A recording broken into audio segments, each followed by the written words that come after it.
Live chat. Cosman has fish tanks. Turned an house.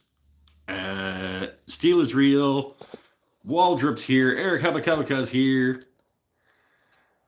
Tim Mallon's here. Look at this. Hey, Paul, don't forget you're a standard moderator for this channel. Peckerwood's here. Jeez, you guys. What's going on? When I opened the live, there was a message above the chat that said, don't forget that you're, yeah, don't forget that you've got power.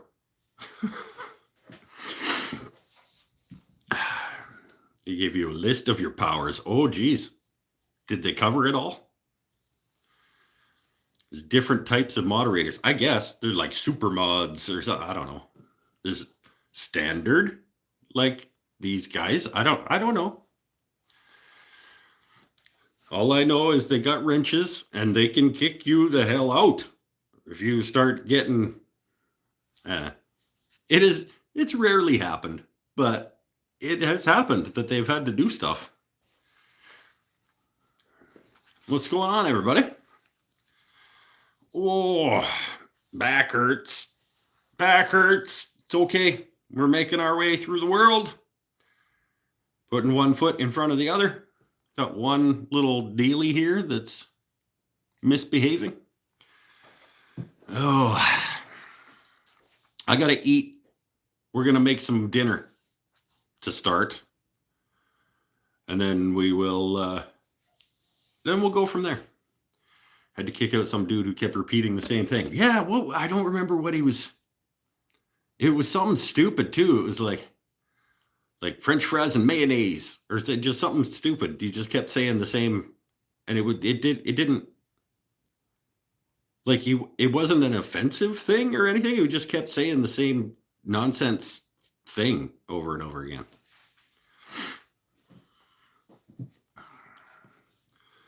Where's the bingo card at? I don't know. Are you on patreon.com/wooden things and stuff? Because you should have got one. And there was a post that said everybody's got one. If you haven't got one, let me know. And so if you are a Patreon, if you are a patron, I guess, you should have gotten one.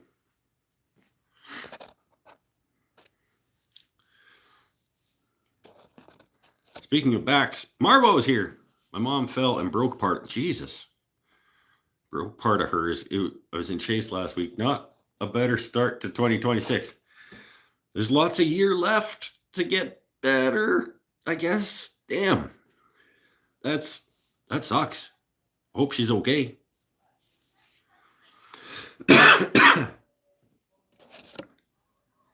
She's probably old, I imagine, because you're not a young buck anymore and she's your mom.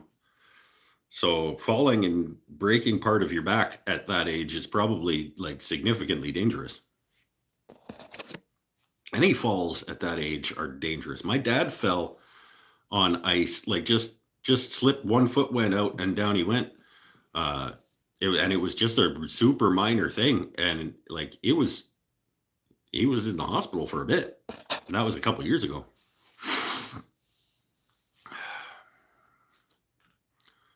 All right, let's ask Tim. Tim, what's it like when you get super old and you fall down? Tim's like 1,000. Remember, he was around when they invented music. And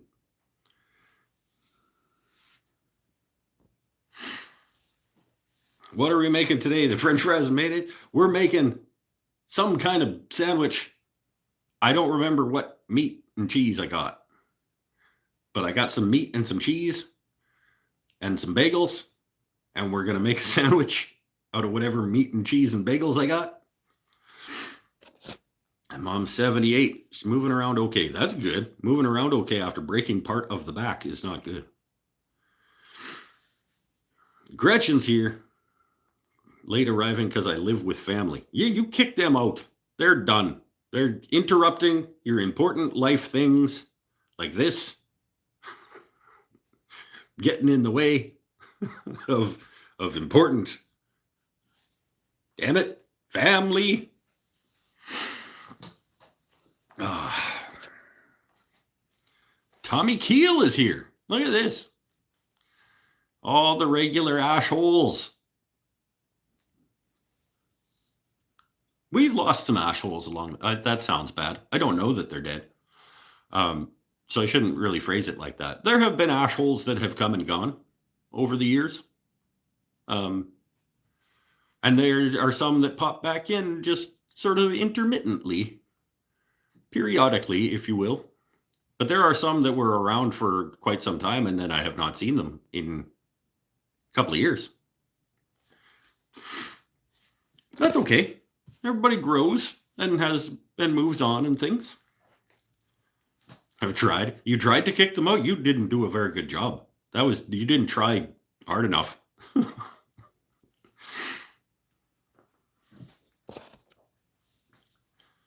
Try better. No, family's important. Got a call from Cody Johnson's manager regarding my song. I don't know who Cody Johnson is, but the fact that you didn't have to specify who he is means that other people probably would. He heard it and is maybe interested in recording it. But as your song, you're going to sell it to somebody else to do? You get some royalties.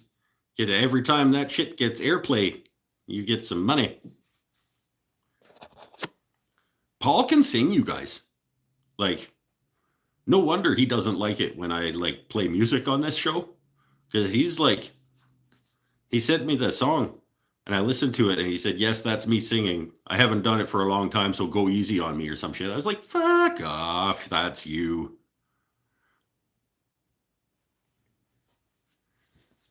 The dude can sing.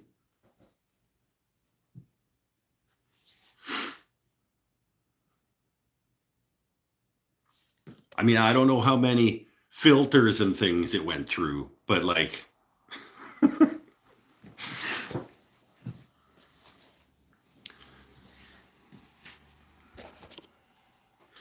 hubby said our next house will have 2 kitchens. I told him I would live alone in the next house. Oh, you get separate houses on one property. This is my house. This is your house. Once in a while, we'll meet in the middle for a quick Rick Jim, and then we'll go back.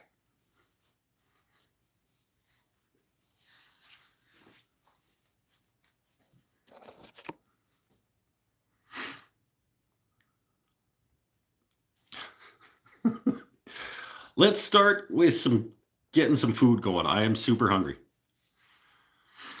Oh, and then I do have the live show sister guitar. Actually, I have both of the sister guitars out here. But maybe we'll just at least do a quick round over on it and maybe drill the hole between the pickup cavity and the electronics cavity or something if we get to it.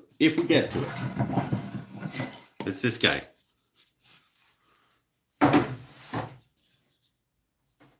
But food first. It's important. Let's see what I bought. I don't remember. I don't remember what kind of meat and what kind of cheese. I got everything bagels. I know that much. We'll do it. Come on. Somewhere about like that. Onion.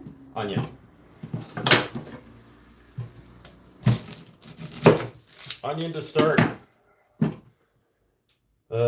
2 sandwiches. I'm hungry. 2 sandwiches.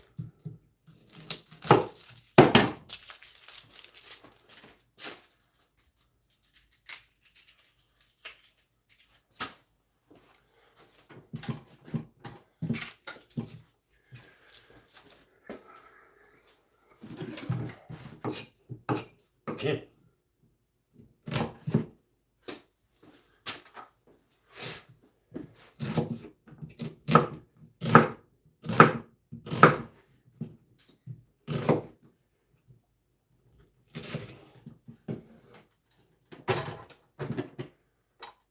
We'll do the whole onion. 2 sandwiches, full onion.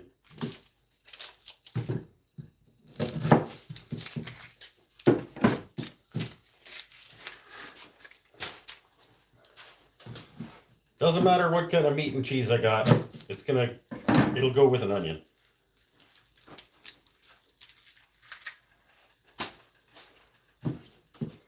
I mean, I always have bacon, so I can always do a bacon sandwich.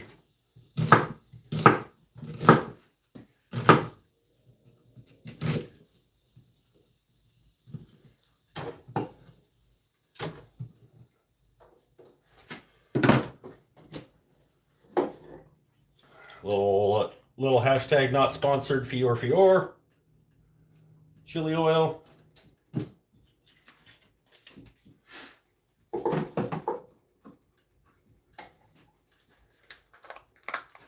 Little Himalaya sea salt.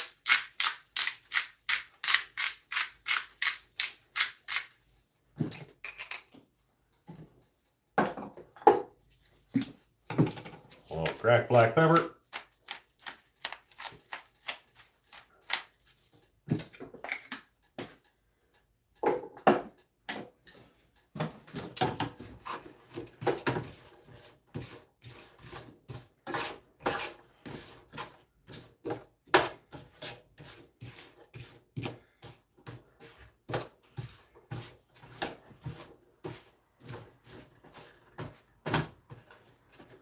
Little teary-eyed Mike from cutting onions. Not too bad though.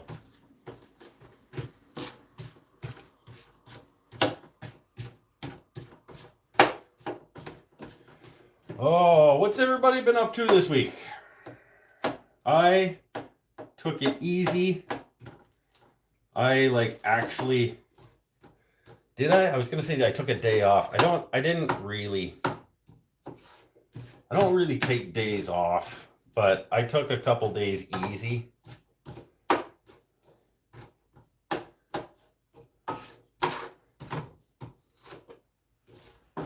Which was nice. I was saying to a couple of people actually, like today, like it doesn't bode well for the channel, for how happy it made me earlier this week when I realized that I didn't have to put out a video on Saturday.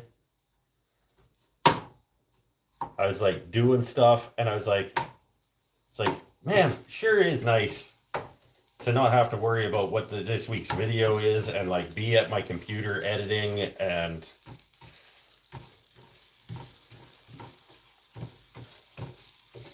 it was really, really nice to not be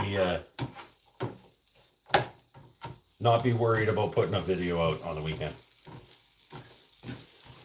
There were times last year that I enjoyed, I guess, the grind, for lack of a better term, of like needing to do a thing. But there were a lot of times where I was just like, oh, I am just so over it.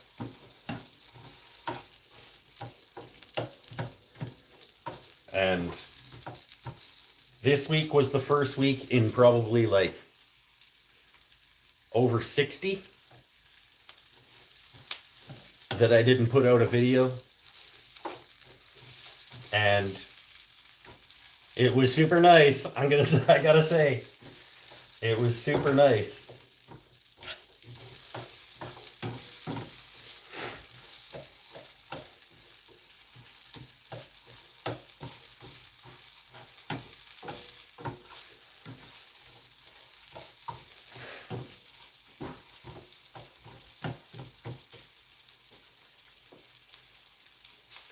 All right, let those go for a bit.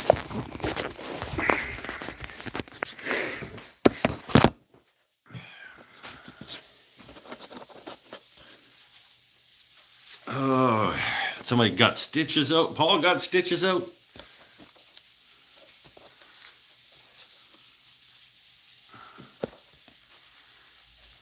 People asking Paul about music stuff. Damn Paul. pull in focus. This is my show.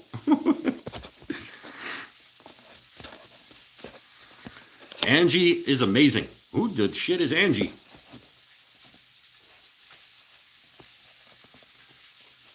I hate ham spread on thick toast.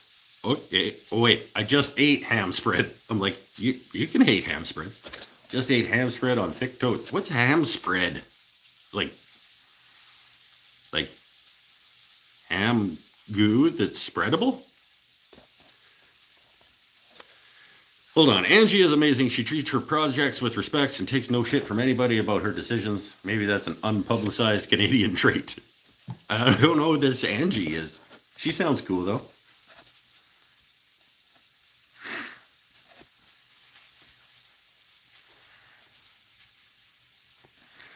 Glad you enjoyed your time off. Nobody tell Mike we're focusing on Paul. Yeah, too late.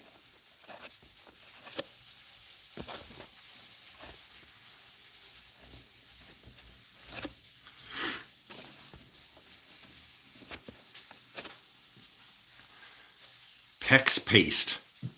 Ham paste sounds terrible and awesome at the same time. I gotta say, ham paste sounds great. Send me a tin of ham paste. Australian ham paste I will eat. It's probably like $40 to send me a tin of Australian ham paste.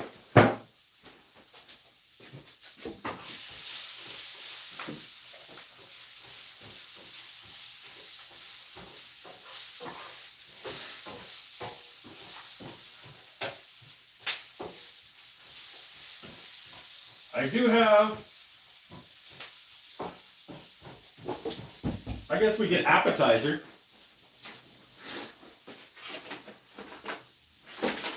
We do a little appetizer of the Mike's never had this food before. Mike's never, picture the sign, and it's flipping around, and Mike's never had this food before. All right, everybody, welcome back to Mike's never had this food before.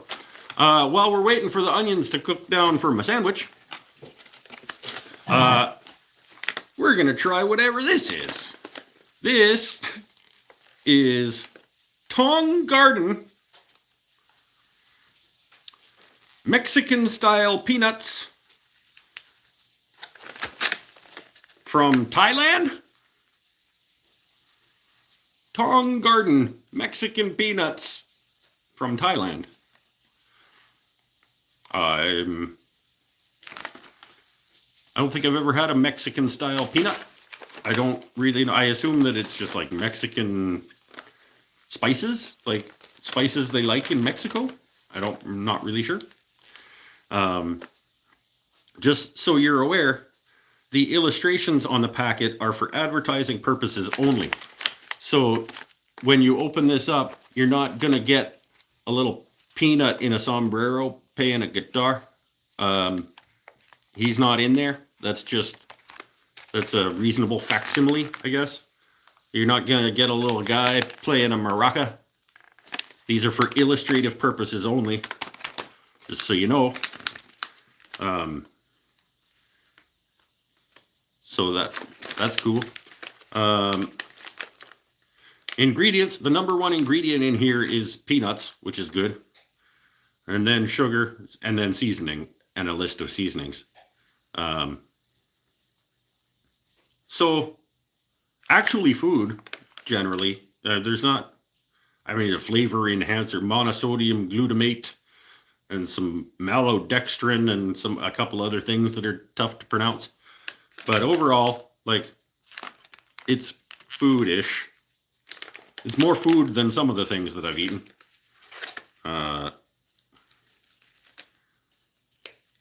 It's from Lamluka Pathumthani in Thailand. That's where this is from. Let's go. We'll give it a try while the onions are cooking. We'll try some Mexican style peanuts from Thailand. From Tong Garden.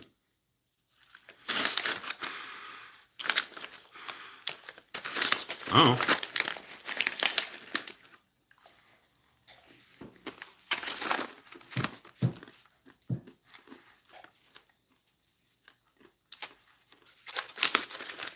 Don't eat these if you're allergic to peanuts. It may contain nuts.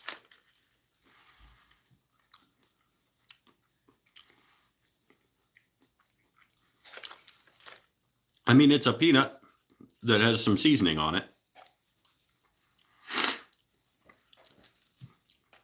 It's got some hint of some spiciness to it that comes on a little bit late on the back end. It's a good flavor of spiciness.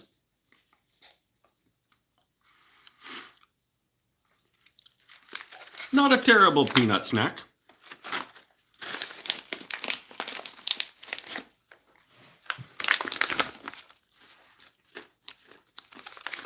This was like $1 for 75 grams. I would buy this again. This is very good. That's a pretty good portion and pretty good flavor of peanut for $1. I will give this a will buy again. This is pretty good. 7.3. It's pretty good. There's enough flavoring on the peanut that you're like, where's the flavor that you're supposed to put on the peanut? But it's not all like powder flavored stuff. That's pretty good. I'll give this, 7.3 for the Tong Garden Mexican style peanut from Thailand.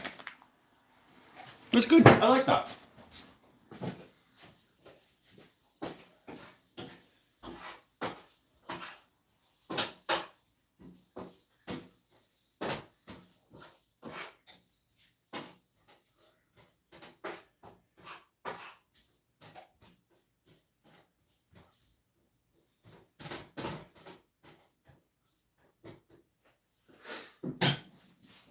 I could see those being really good, sort of like chopped a little bit finer and then sprinkled on top of like a peanut sauce based pasta type thing. There's a little bit of kick there. I like that. That's good. Good work, Tong Garden. For $1? Yeah. Yeah. I'm gonna lose this guy. Nice and toasty here in the shop. It's rocking at about, I don't know, somewhere between 10 and 15 degrees here these days. Probably, give or take. It's been getting down cold in the nighttime. Cold. It's been a little bit frosty on the windows first thing in the morning a couple of days. But that's like, we're talking -3, -4. So for the Americans with their dumb system, that'd be like 30 at night.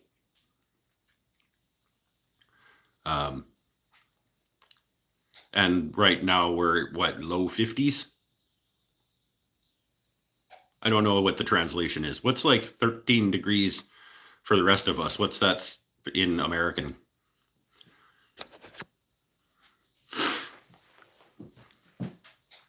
Seems like one of the healthier Mike's never had this food before. I think so. It's probably not, like, there's probably some, I imagine the sodium level is not great. Let's see.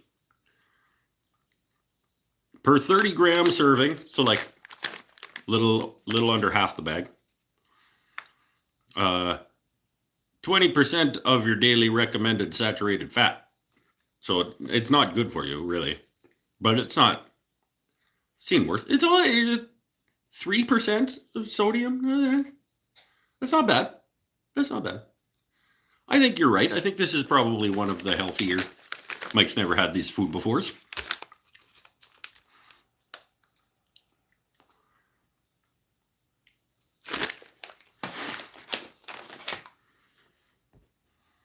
55. All right. You know what would go great with Mexican style peanuts? Mexican Coca-Cola Classic.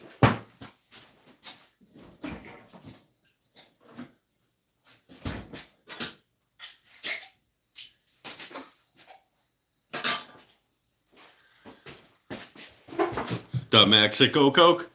The Mexico Coke is back.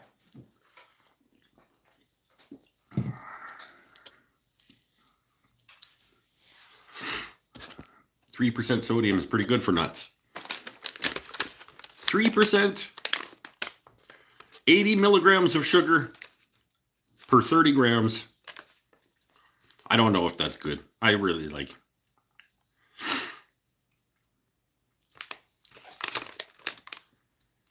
But for feedback, complaints, or inquiries, please write to the customer care service officer at the address. You can physically mail them. You can't. There's no digital communication involved. If you want to give them feedback, you have to send a handwritten letter through the mail. That's cool. I like that. I might do that. Thank you very much for your delicious nuts, Dawn Garden. I reviewed them on my show. You got a 7.3. That's pretty good.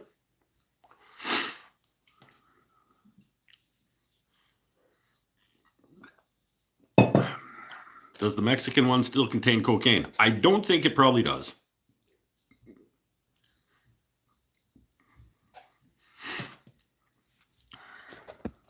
Only sing for wifey now. And the internet. Never pursued recording until I thought I was going to lose my voice. Wanted to, yeah, fair, yeah. Dare you to send mail and ask for a sponsorship? And like write out the link that they can type in manually to go see this? You never know. Maybe Dawn Garden sends me a case of these.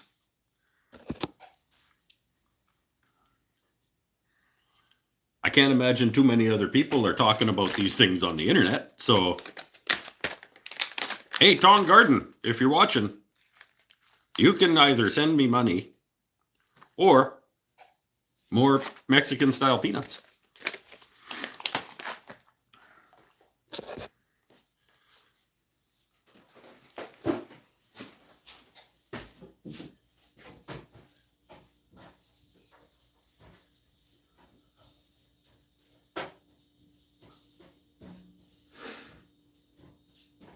These cooking down, cooking down.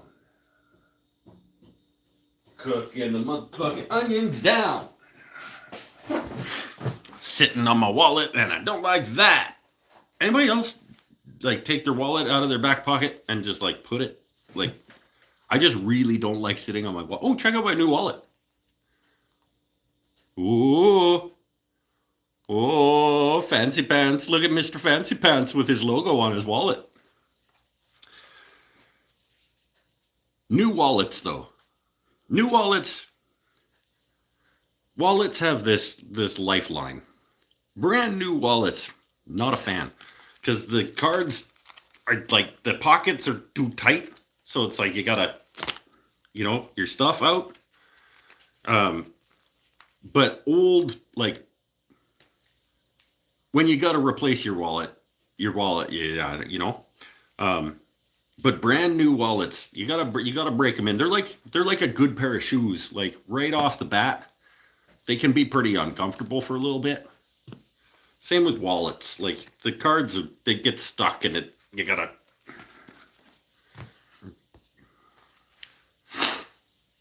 Super fancy. It's not flexible yet. No, it still has to like conform to my butt cheek and get. It's like.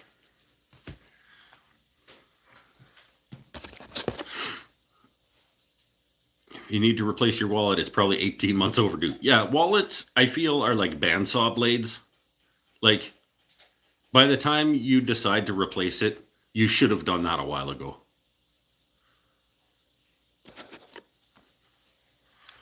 Like, it's been done for a while before you decide to replace it.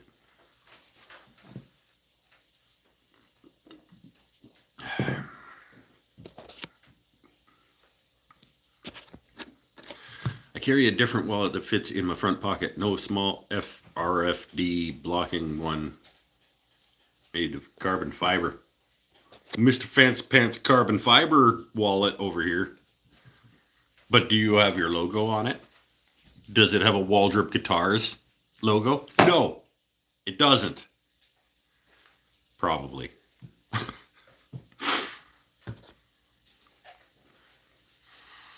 Macadamia nuts are native to Queensland. I'm not a big I don't care for a macadamia, honestly. I do like cashew. Cashew, I think, is the top end nut. The best of the nuts, I would say, is the cashew.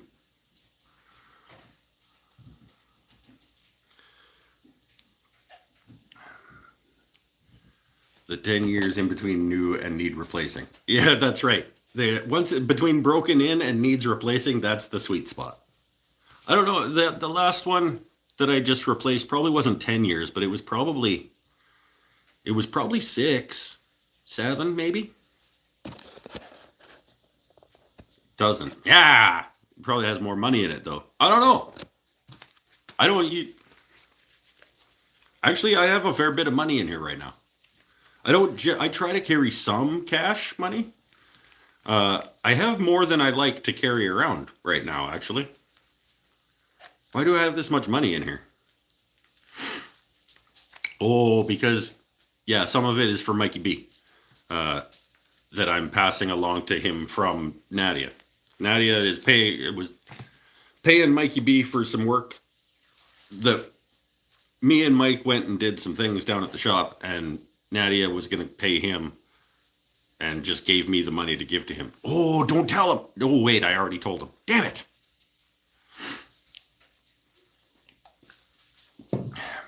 Oh, just for interest's sake.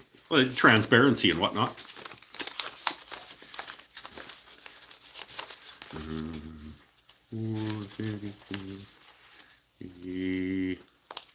Another 100. I have this like 200 and some odd dollars. You're pushing the bottom side of $300 in my wallet right now. That's more than I would like to walk around with. I'd like to have like a hundo. I like to have like $80, just because in case like debit machines and stuff are not working. Like, I like to have some cash. 300 is too much, but 90 of it is Mike's.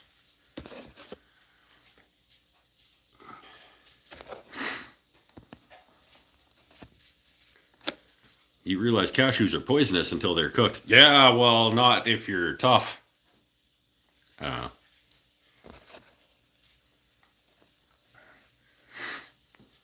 had mine 12 now. Your wallet for 12 years? Doesn't get as much used to with phone swiping. I still don't do the phone beep with my phone. I kind of want to, but I also kind of don't. And so far, kind of don't has been winning. First time I ever had cashews, I was 23 at a gay bar. Best part of the whole evening was eating the cashews. The cashews are great. I'm gonna come rob you. Say I'm a fed and get it. Yeah, just shoot me in the face. Look at that. We're treading on a line. Let's not.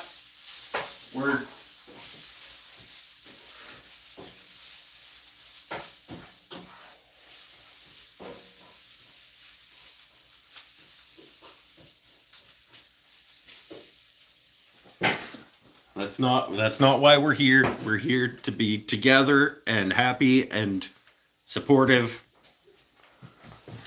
And we're not going to get into those things.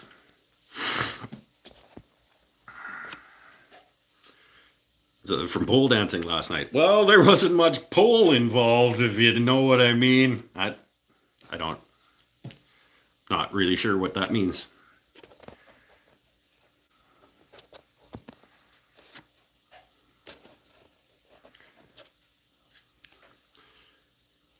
In essence, Hawaii's tropical island climate perfectly replicates the conditions of macadamia's Australian homeland, making it climatically much. This is like, that's got to be a copy paste off of some kind of AI. That's a. I'm resisting the phone swipe thing. I wouldn't say that I'm resisting it. I just like, I see other people doing it and I'm like, ooh, that's kind of, nah.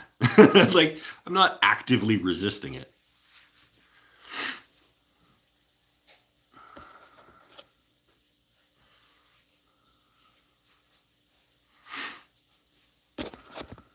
They were paying to see my tattoo. You don't have, well, I mean, you guys did. All those sweet, sweet Patreon dollars.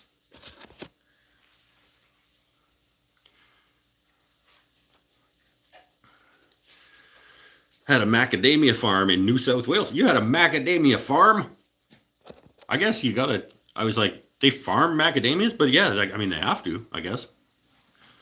YouTube algo suggested you were live, so I'm here to drool in envy over your plane collection. Yeah, it's getting there. I mean, it's, yeah, thanks. I mean, I'm working on it.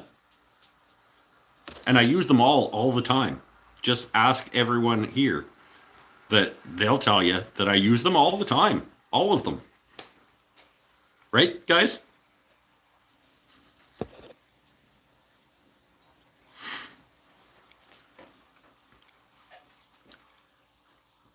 That's a thing that happens all the time.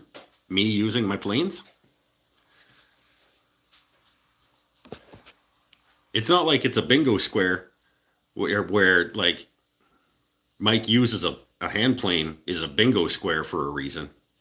Like, that's definitely not the case. Mike EB. Guys, don't tell him that I've got his money. Nearly every live he uses all of the planes. Well, that's exaggerating. I don't use all of my planes every live, but almost all the time I use a lot of my planes.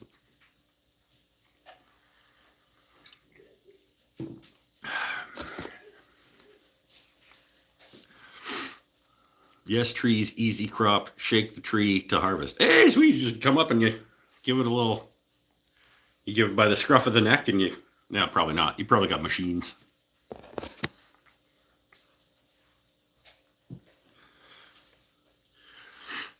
I spent many hundreds of hours watching Ben Crow at Crimson. Swear that man spends more time sharpening his chisels and planes than building guitars. These days that might be true. I don't know the last time I actually watched him build a guitar. One of my favorite, like all-time favorite YouTube things is when he did, I want to say it was the 9-hour build that he did. It was like Pomeli Sapili. And it was like real time over a series of 9 episodes of him building a guitar from start to finish.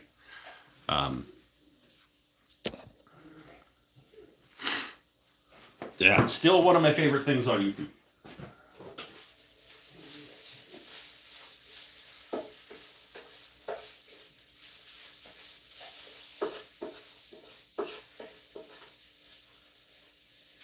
Okay. So, onions.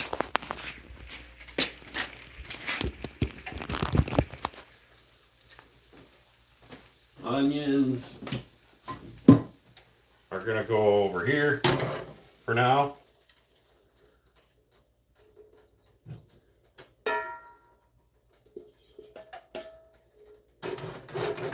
We're going to toast up our bagels.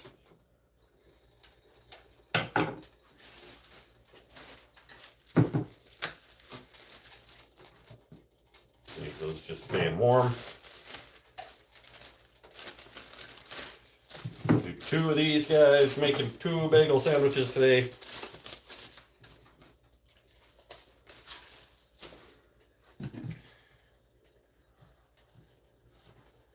Maybe just a titch more of the Fior. leave that out.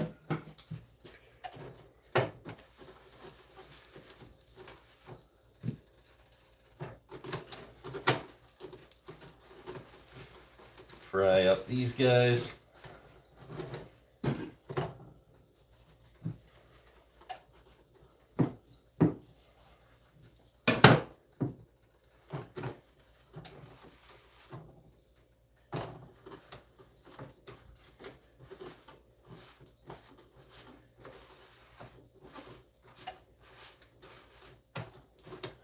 These a little toasty and a little oily and a little spicy and a little this and that.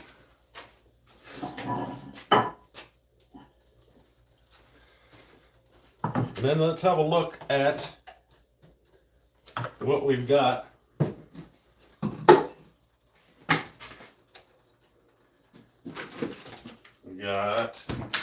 All right, we're gonna rock the Capicola and eat 'em. Capicola, eat 'em. Fried onion, some chipotle mayo, some yellow mustard. That sounds pretty good.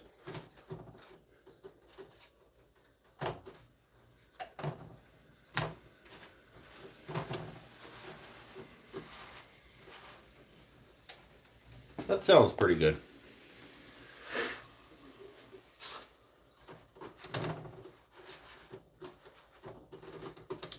And then maybe we'll do a little bit on the guitar. But we'll see. I might be too full and not feel like doing anything else. But we can hang out. We don't need to sit here and stare at the bagels. Get you back on the charger.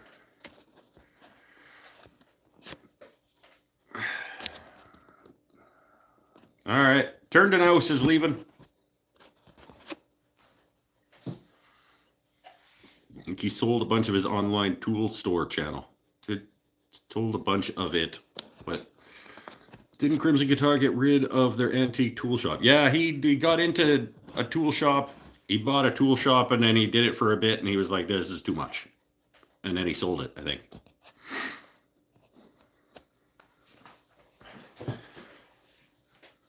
Yeah, like I think he got the tool shop to be buying more tools than he had room for and needed a place to put them, and then he didn't ever want to sell them because that's Ben, and so he had to sell the tool store because otherwise he was just going to keep all of the tools. I'm pretty sure.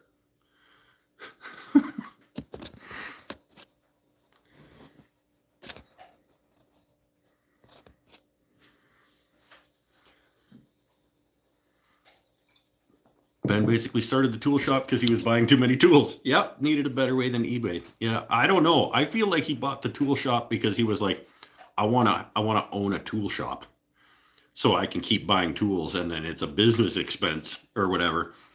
And then when he went to sell them, he was like, yeah, but not this one or this one or this one. And then he was like, you know what? I'm gonna have to just sell the store because this is.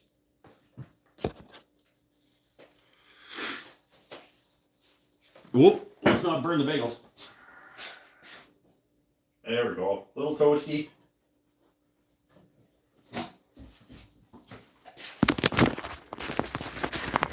Just a little toasty. Perfect. Little toasty, little spicy, oily. Just real quick, we'll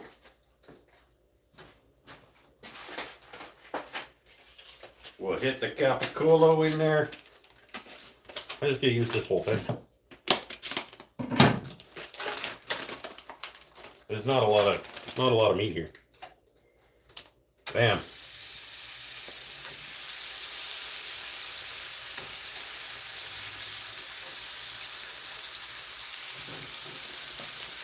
One side, do the other side here in a sec.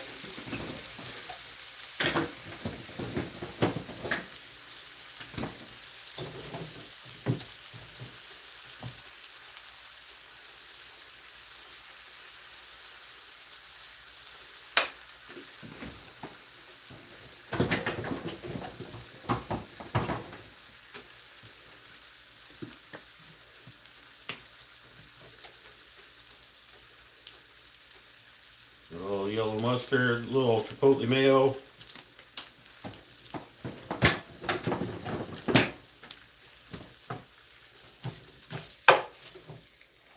These guys on here.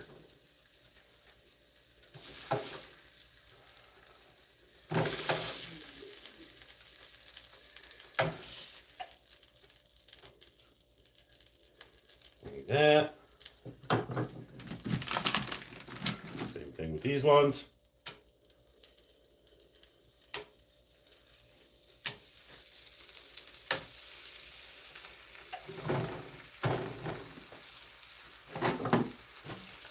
A little bit of the onions in here.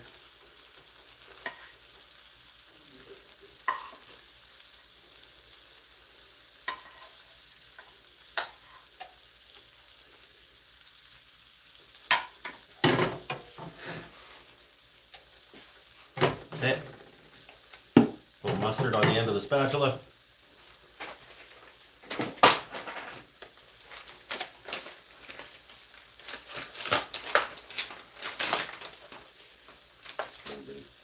Slap of the Edam.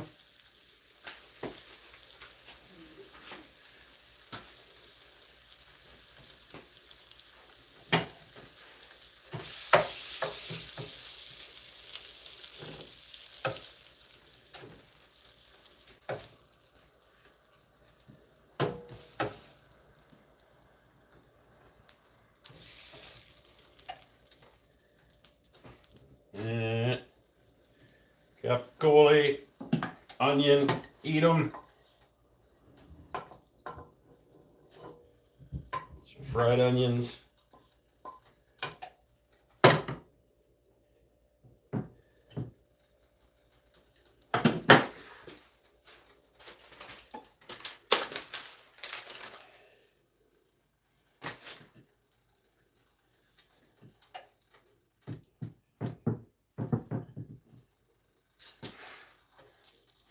Fire it back on there.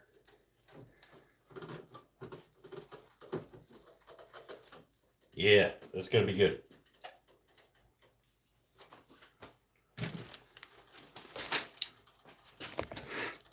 That's a good looking sandwich.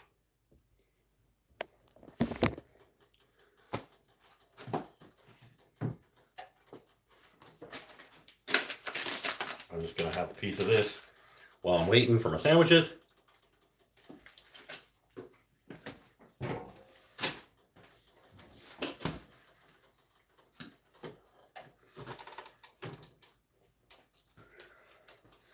That's a nice mellow cheese.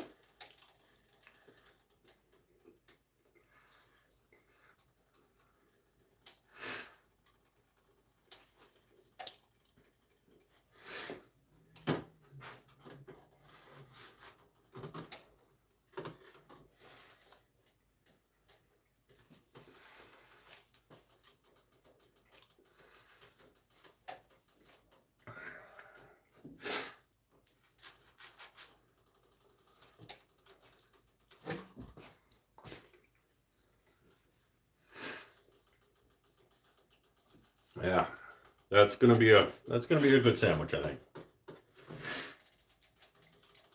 I don't need it to melt all the way through. Let's just eat it. I'm hungry. I'm knocking wood over.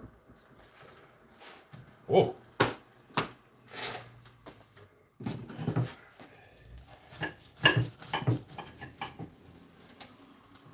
That's hot.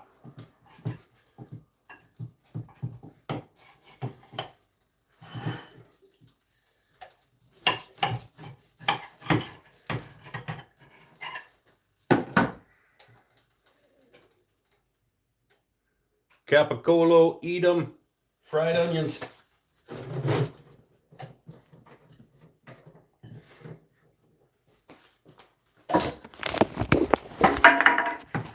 That's going to be a good sandwich.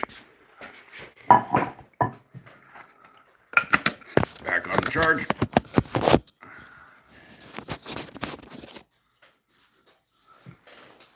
Ah.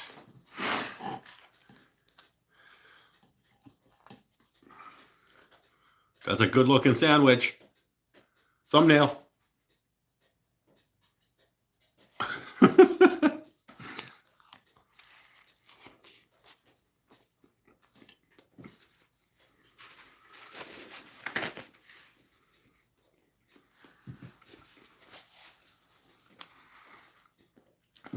Yep.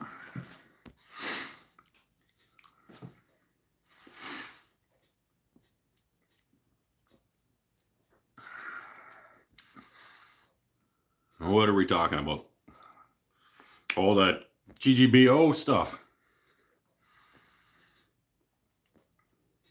Yeah, GGBO. GGBO was a good idea. That's what I'll say. GGBO was a good theoretical idea.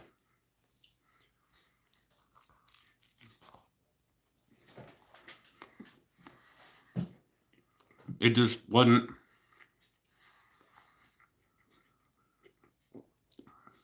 too many logistical and systemic and transparency problems.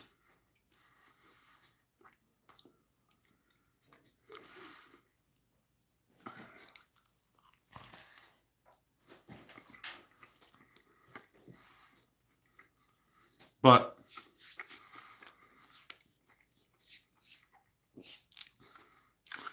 it means business when the shop towel, we use the shop towels for a sandwich. I use my shop towels for anything.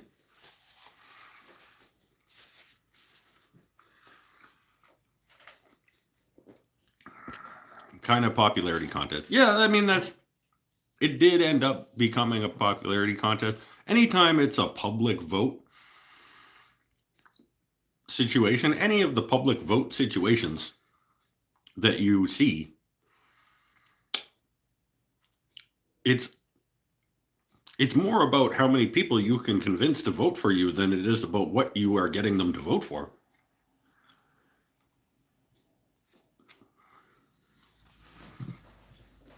Much like a lot of things in the world.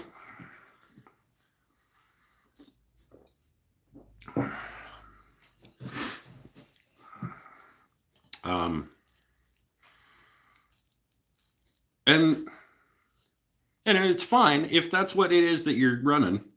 That's fine. That wasn't what they were supposed to be running, really, you know?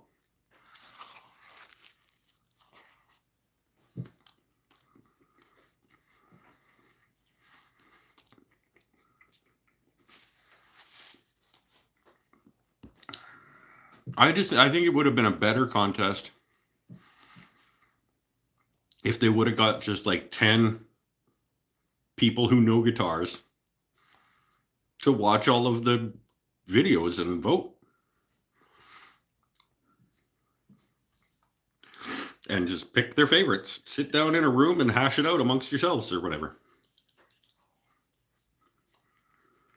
But, I mean, I guess you need to have a way to narrow it down. When you've got hundreds of, like, dozens of hours of videos of people making guitars, I mean, just pay them. Pay them money. People paid you to enter the contest. Pay them that money to judge it. And then away you go.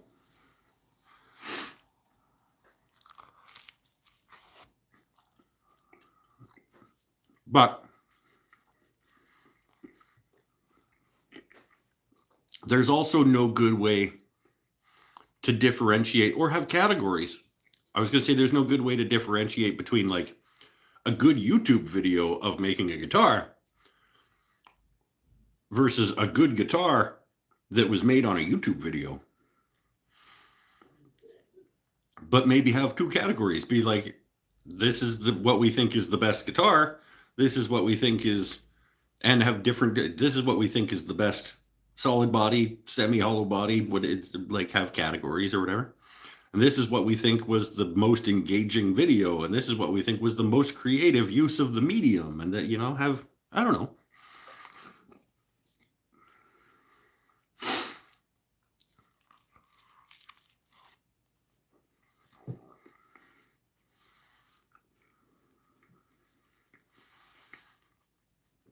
I just think they jumped in too quickly to wanting to make it a thing, and they didn't think through all of the logistical nightmare problems of doing that.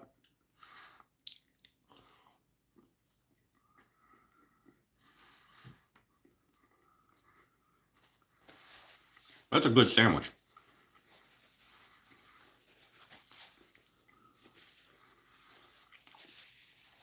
But I gotta say, it also felt a little bit sketchy in some ways, because you were paying GGBO, who is owned and it's not Crimson Guitars, but it's owned and operated by Crimson Guitars. And then GGBO was buying the prizes for the contest from Crimson Guitars.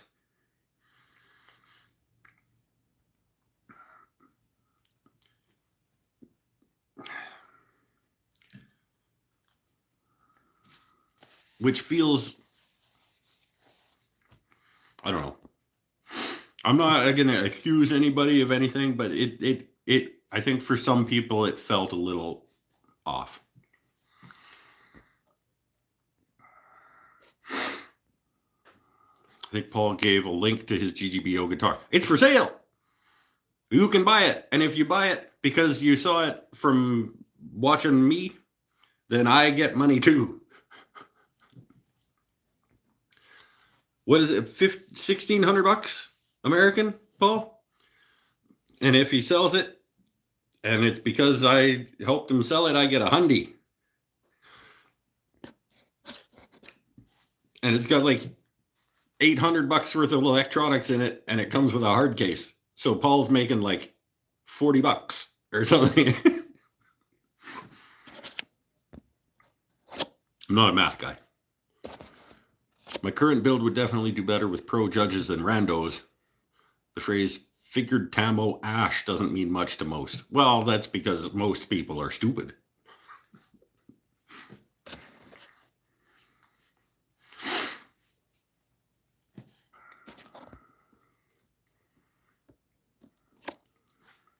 You want a bite? You should have come by when I was making it. It's going to be gone before you can get here.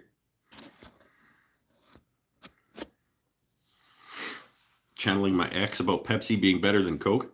Pepsi is better than Coke in the same way that being kicked in the face is better than like eating a delicious ice cream sundae.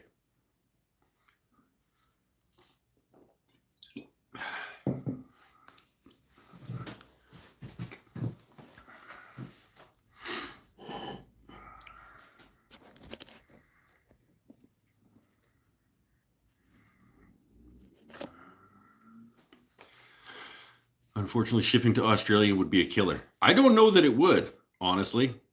I think shipping to Australia, cost-wise, is not as bad as people think it is, at least from Canada. I've shipped things to Australia for cheaper than I have shipped things within my own country.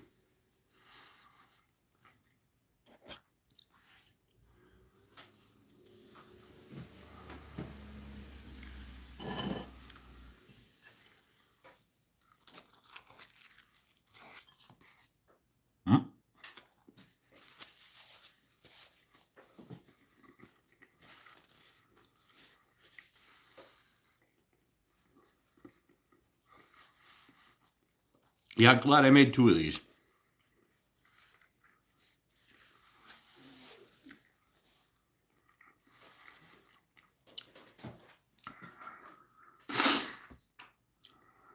Sounds like a Canada Post problem. Canada Post has a lot of problems.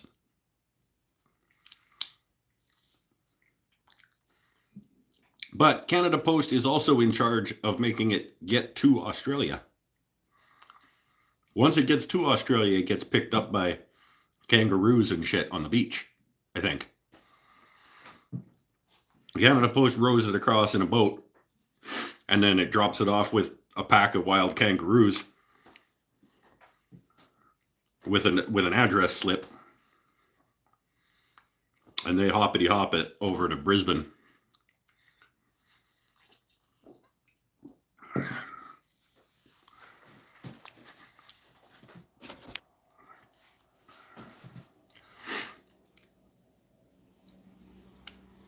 But you are on the West Coast. I know, I'm on the good side.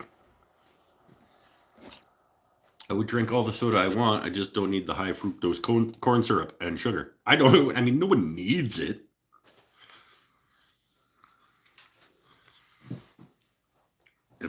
This is delicious, though.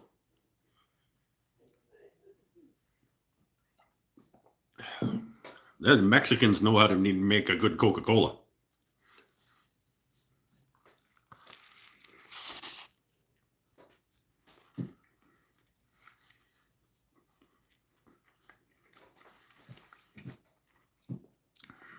Mm-hmm.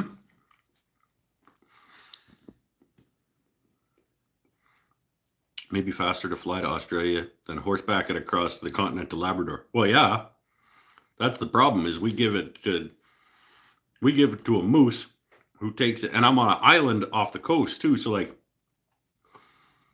we give it to an elk. The elk takes it to the shore, gives it to one of our swimming wolves. The wolf swims it across to the mainland. It gets picked up by a moose, and then he gallops it to like the Rockies, where it gets picked up by a mountain goat, goes across the Rockies, and it gets picked up by a white-tailed deer. And he guns her, like he's quick. The white-tailed deer that picks it up in like Lethbridge, he goes all as far as like Timmins.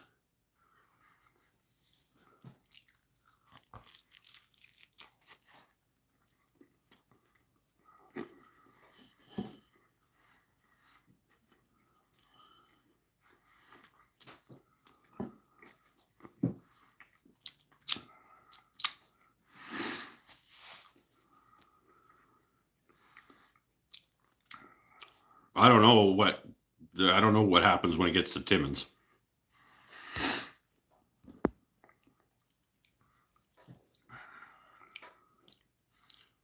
It's pretty good. I gave up all sugars 5 months ago. Blood sugar level went from 270 to 88 sugars, 270 sugars down to 88 sugars. I don't know what the measurement is. Nor do I know how many mine is. I think probably like 40.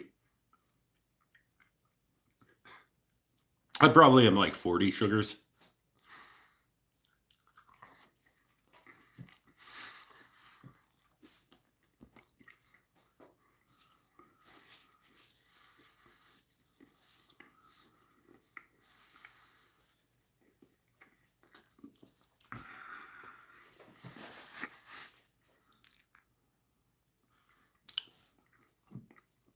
It might be like 50 now because I've drank most of this. And it's got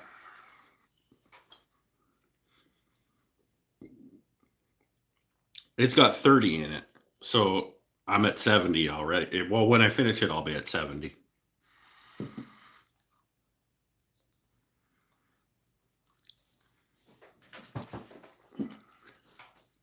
I reading that right? Might be 39. Might be 39. I might be at 80, just about, when I'm done this.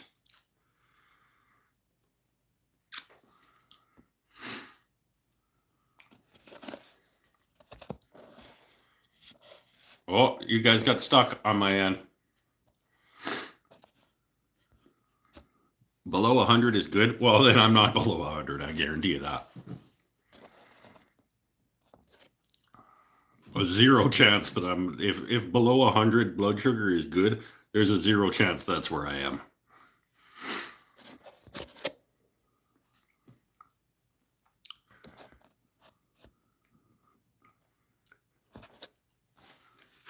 I want to eat the second half of my second sandwich, but I'm really full.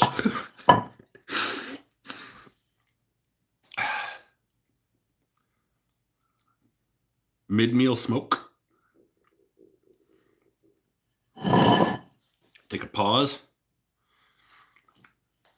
Get my last 12 grams of sugar.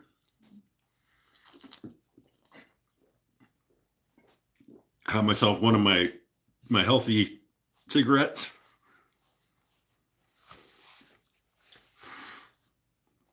Speaking of things that we're doing that are healthy and good for us, I'm going to have a smoke. But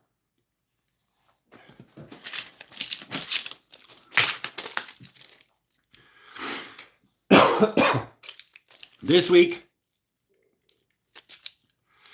you know, you can buy these for like, you can buy these by like the 300. I was at Costco and I was actually looking for like back pills.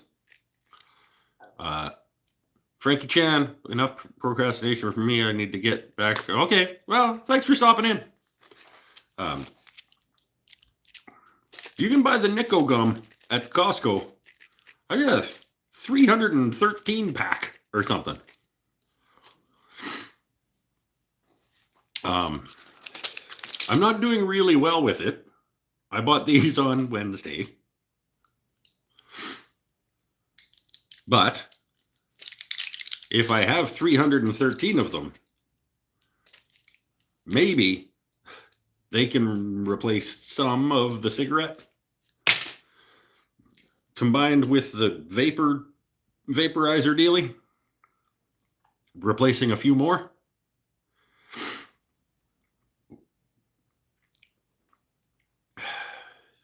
You got to try things, you know.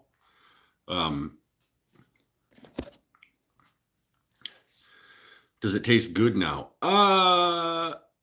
Better than it did. I remember the first time I bought nicotine gum, it didn't taste as good as this stuff does. But you wouldn't, I don't think you would buy this as a gum. Like, give me some of that. Nicotine gum isn't a thing. But it's minty. And it's not gross.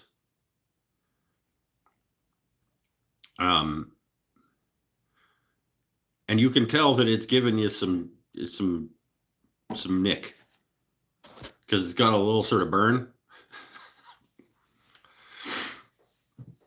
I used to buy nicotine lozenges, 600 and something, a 600 pack of Nico lozenges. Yeah, they used to be disgusting. Yeah, I remember them being really bad. These are not really bad. I will say that. I managed to quit cigs a few years back, late 40s. The smoke weed instead method. There you go.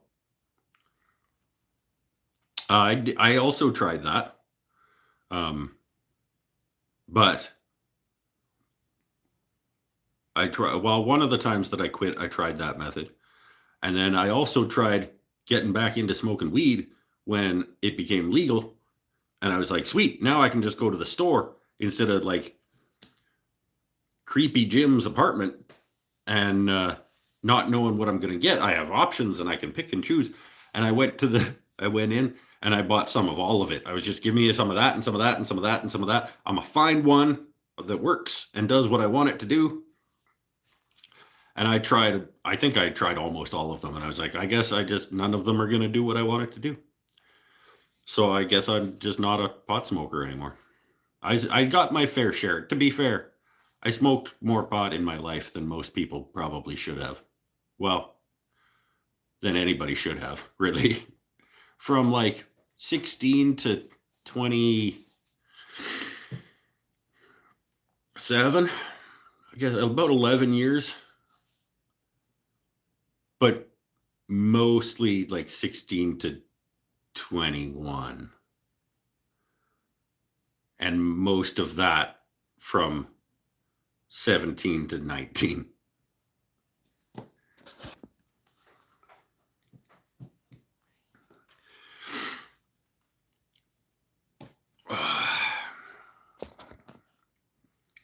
Talking about all the addictions. Yeah, I mean, I've been addicted to various things over the years. And at this point, I am down to nicotine. And I'm very proud of myself for that. So, of all of the things I've been addicted to, and were bad for me, nicotine, you can't say that it's the best of them for you. But it's the one that was is and was least likely to kill me as quickly. I'll die earlier because of it than I would otherwise. But I'm probably, you'd never say never, but I'm probably not going to just wake up dead one day.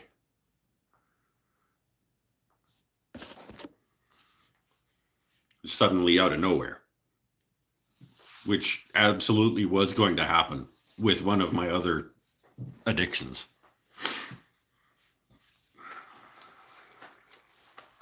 I just wasn't going to wake up one day.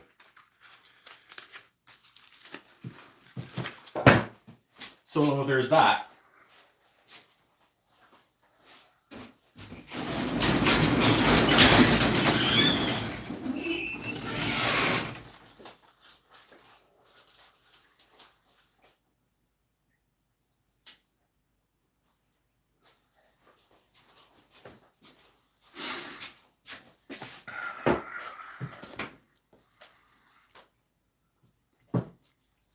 Very glad it's legal since cholesterol meds left me with permanent appetite loss. Oh, geez, yeah.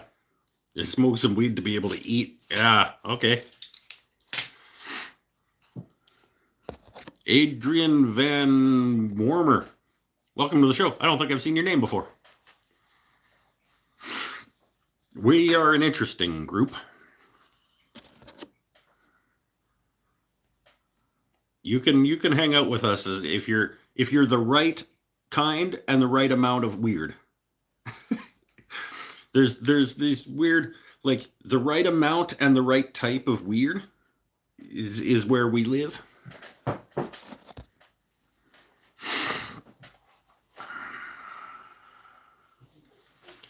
Nicotine isn't nearly as bad as the trash that was delivered along with it. Yeah, it's a bunch of not good stuff in here.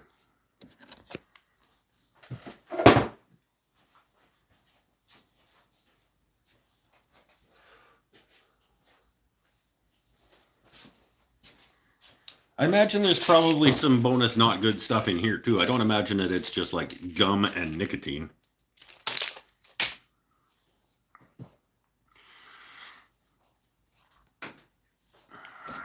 YouTube recommended because of the guitar work thing. Okay, cool. We're going to do a little bit, I think. We've been making this one live. Oh, it's been a while on the go, like on and off. We made one live, between Christmas and New Year's. If you want to check, it's probably not as fun because it's not participatory anymore. But there was a series of live shows between Christmas and New Year's that I did. That I got one just about finished from start to finish. It is currently at my buddy Tyler Peterson's place getting the frets put in because I didn't feel like it. And he's better at it than me. So he's pressing the frets in and I'll be getting it back at some point relatively soon. I told him not to bother rushing on it, but because I have other ones on the go. So we'll work on this guy for a little bit tonight. And then I got to get back to Sean's bass and the other one of the pair.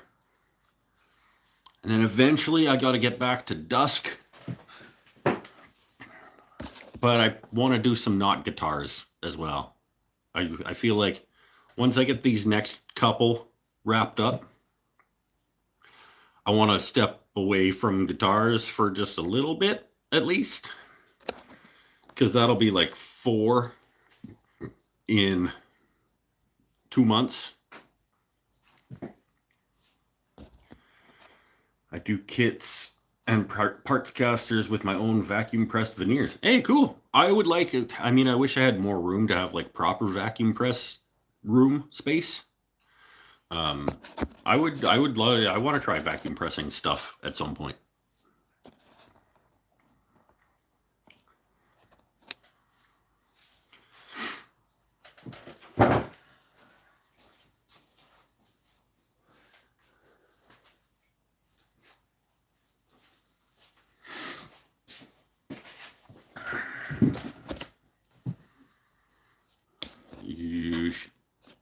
Tried chew the Nick gum, park it in your lip like chew to make it last longer. I got 313 of them. Oh, I need to make it last. I buy them by the 300.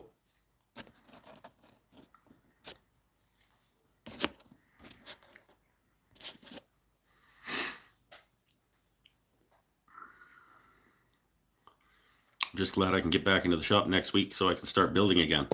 As long as you're not lifting anything more than 10 pounds. Or is it next week that you're allowed to start lifting things again? I was always official. Geez, that's a name. Official Enough Richie Bricker. Official fan of Richie Bricker. I don't know who Richie Bricker is, but I'm glad that you enjoy whatever it is that that person does. Always found it's easier to trade one vice for another. Yeah, but do you really move? Do you really progress by doing that? When I took up drinking lots of when I quit, I took up drinking lots of soda and eating chocolate. See, but then you're just, that's the thing, you're just being unhealthy differently, you know?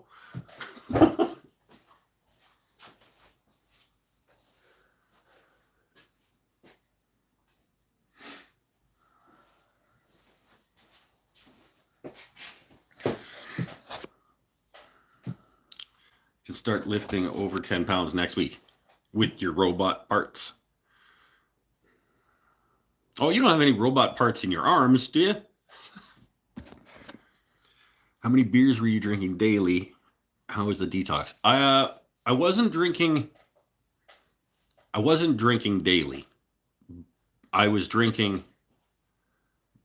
between 2 and 3 times a week, between 15 and 20 beers at a time.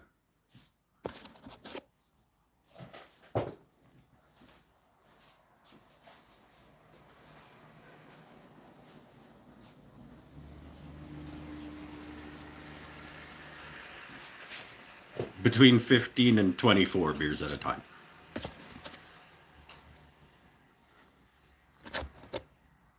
How was the detox was more mental than physical for me. I shook, but I shook when I wasn't drinking while I was in drinking, if that makes sense. Like, I watch my old videos and like my hands, when I'm working, you got close-ups on my hands and they're like doing this, and it was,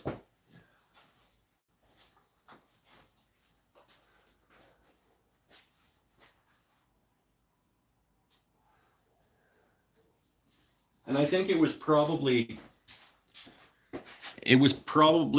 4 months. I don't know. I did one of the sober update videos that I did was called something along the lines of like, my shakes are gone. And I want to say that was like 4 months ish, maybe 5.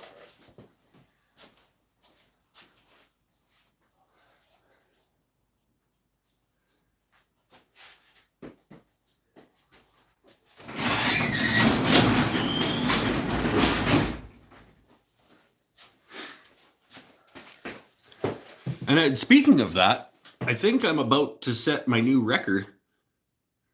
It's 9, almost, it's coming up on 9 months, and I made it 8.5 last time, and then I drank one night. So I made it 8.5. I drank one night, 15 beer, and now I've been another almost 9. Well, 8.5. Another 8.5 without a drink. Listen to the doctor, but take the medicine only if you know the side effects really good. Always listen to your doctor. The thing on the plain wall that has a reel is my egg beater drill. It's a drill.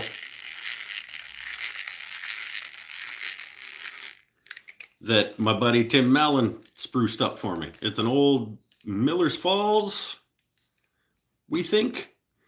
I don't know, Tim? Yep. Hey, hold on, it's on there. It's Miller's Falls. That I sent to him with my plane that he refurbed for me, and he gave it a little spruce up. And I just used it the other day. That's why it's got an actual drill bit in it right now.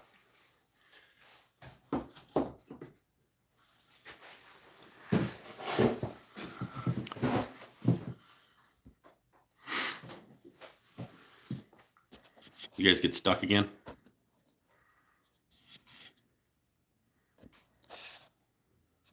No, just nobody talking. What we used before battery drills. Back in my day.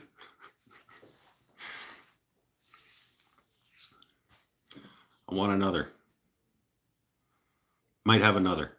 But let's do a little bit of guitar first. Should I finish the other half of that sandwich first? Yes. Yes, I should.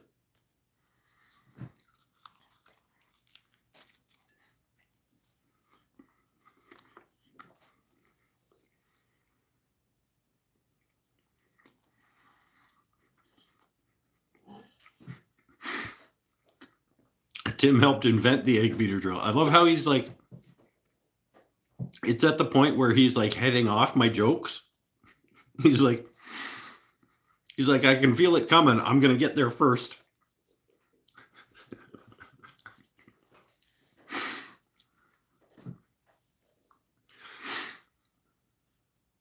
That was, Tim, that was before you got the job lighting the street lights with the little fire on the stick, right?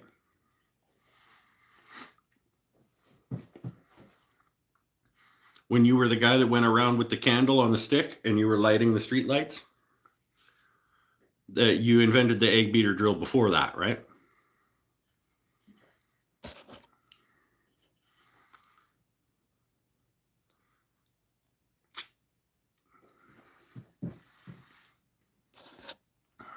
It must have been hard having to make them from rocks. Yeah, probably was.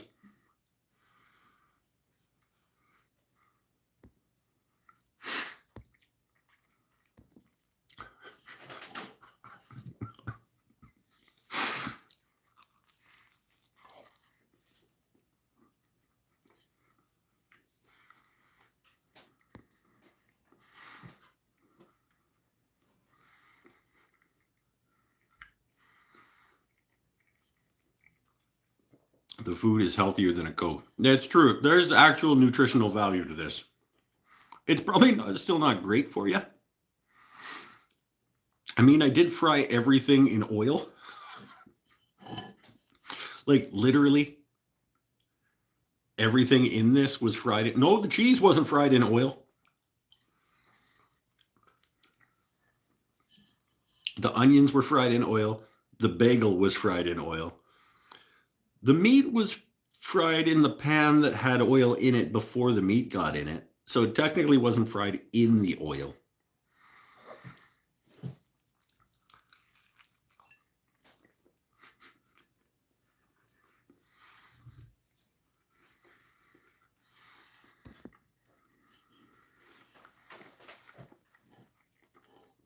Back in my day, we didn't have candles. When you were the street light guy, you didn't use candles?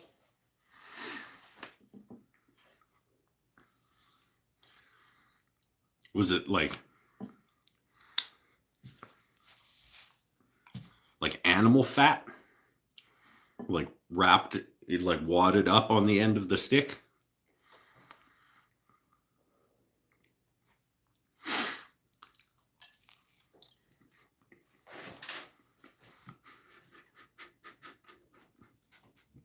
Rendered animal fat on the end of a long stick that you'd like a really long torch kind of thing.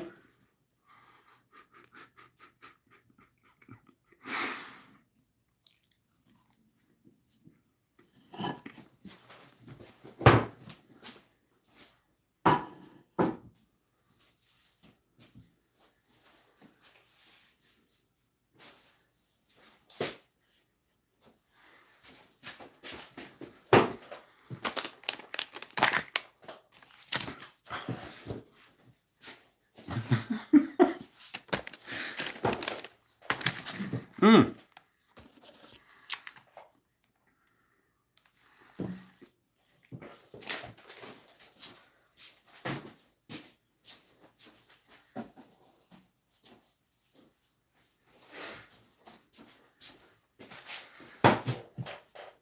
have something else as well, but I might save it.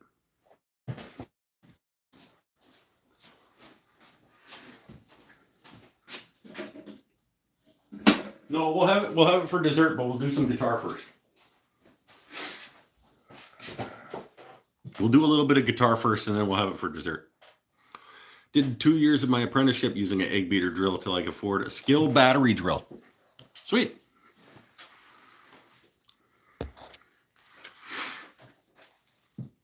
I'm munching on shredded wheat cereal, dry, no milk.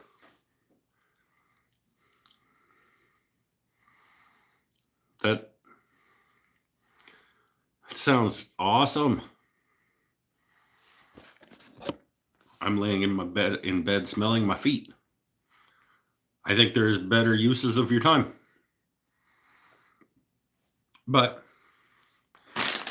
everybody can do what they do. Everybody can like what they like. That's a thing that we say here all the time. In fact, that was a bingo square for a lot of people just now.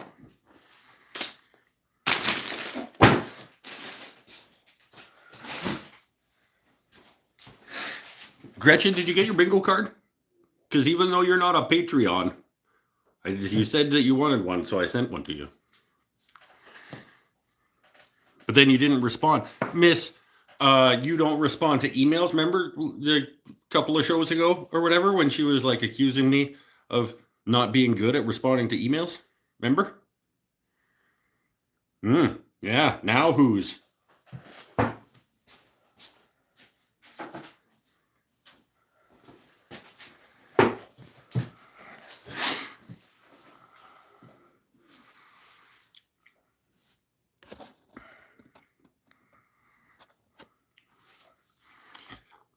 Should try to put the cereal into ice cream. It's good. I mean, everything's better with ice cream, isn't it? Well, the bingo thing is real. Yeah, the bingo thing is real. I thought it was a running joke. It is absolutely a real thing. The Patreon people get bingo cards, and they are just a square of various things that happen frequently-esque on the show. And if they get 5 in a row, they win.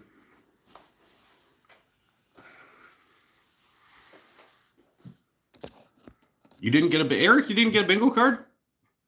I made a post even on it. Pay attention to your patronins. If you're a patron of people, pay attention. Because I sent them out and I made a post that said, I sent them out. Tell me if you didn't get it.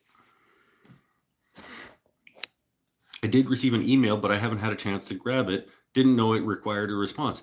It didn't require a response, but I mean, you could have at least like said like, cool, thanks, or, you know, whatever. But yeah, I mean, it's fine. It's fine.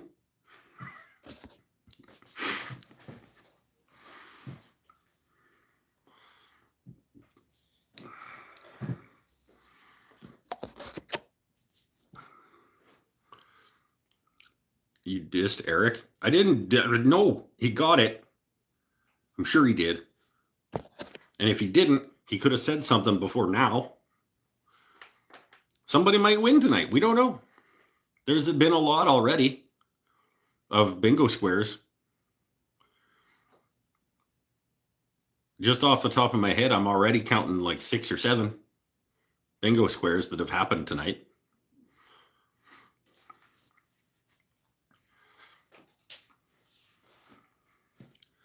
Don't recall anyone ever winning. Yeah, it's been won twice.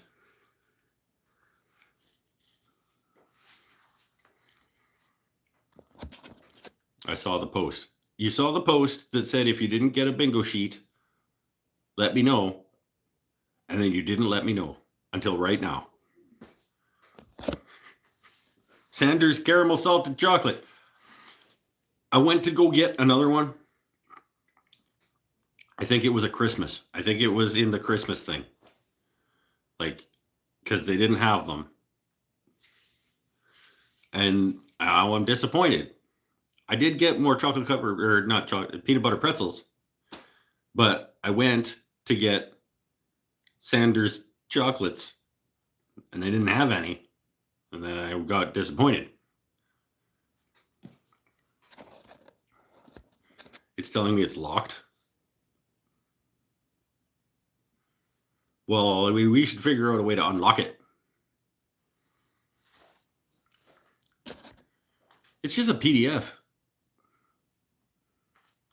I mean, I can send it to you by JPEG or something instead if you want. They're on Amazon. Well, they can be on Amazon all they want. I'm not going to buy them from there. Hello, Matty. What's going on, my friend? We're about to do some guitar.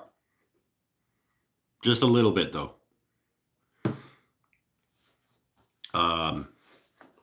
Let's route.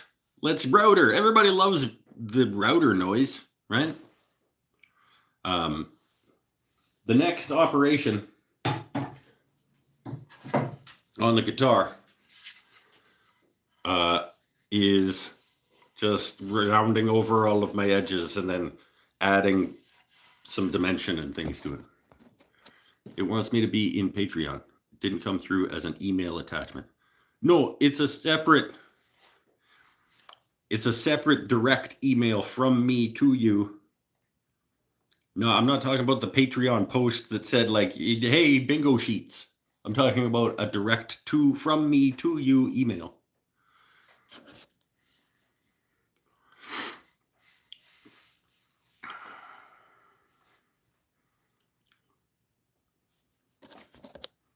Snuck back in. Did I dodge the talking head for woodworking by accident?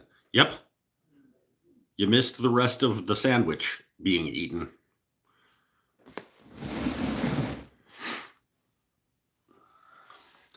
You unpainted your guitar and unglued it. No, this is a completely different guitar. This guy has been on the go for quite some time. This one, there are stories behind these. I'm making two sisters. Spalted maple top over purple heart and maple back with purple heart maple neck and a purple heart fretboard that goes in like that and lines up. And then the other of the pair is purple heart top over black walnut purple heart maple back with a purple heart maple neck that goes in here and lines up.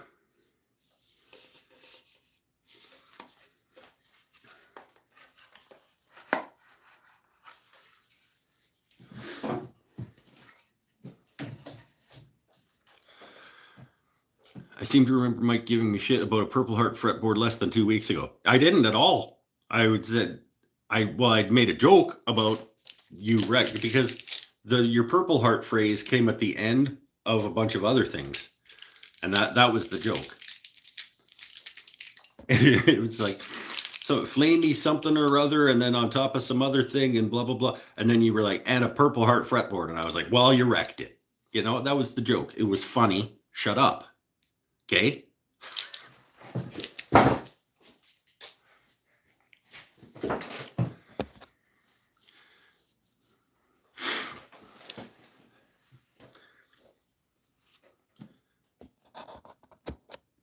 Purple heart is beautiful. I bet it's expensive. It's not as expensive as you would think it should be for coming from South America, Africa. Why did I forget? I think it's South American.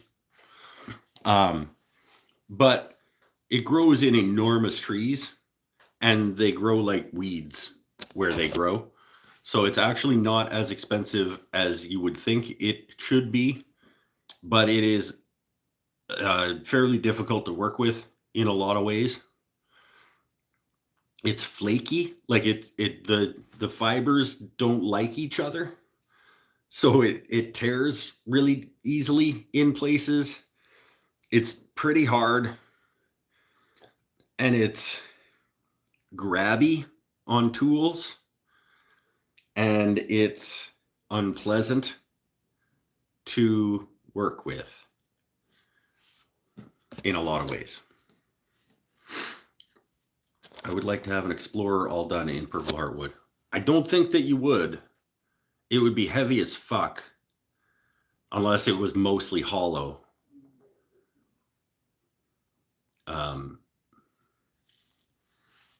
And it's also kind of bland looking, like in terms of its grain. It's not all that interesting, other than the fact that it's purple. It's really not all that interesting of a wood. Like it's not. Its color is really the only thing it's got going for it.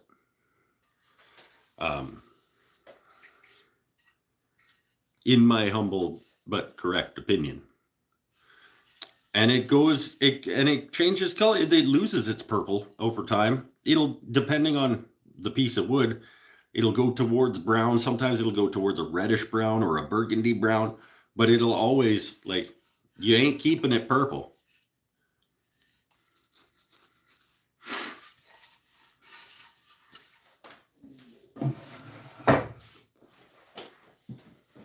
The purple also doesn't last. Yep. The only problem with Purple Heart is when it goes brown after a few years. My main problem with Purple Heart is just, it's not fun to work with. Like, it catches router bits and tears out big chunks. It catches plane blades and rips. It catches, like, it's just not a fun wood to work with. It doesn't hold itself together really nicely for how hard and rigid it is. It just doesn't feel like its structure is really all that great. But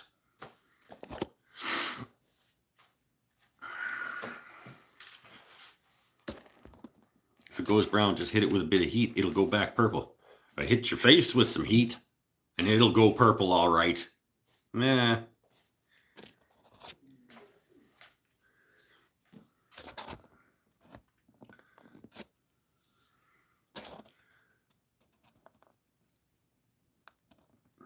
Very interesting about Purple Heart. The name made me think it would be very hard, but I thought fast-growing trees were not.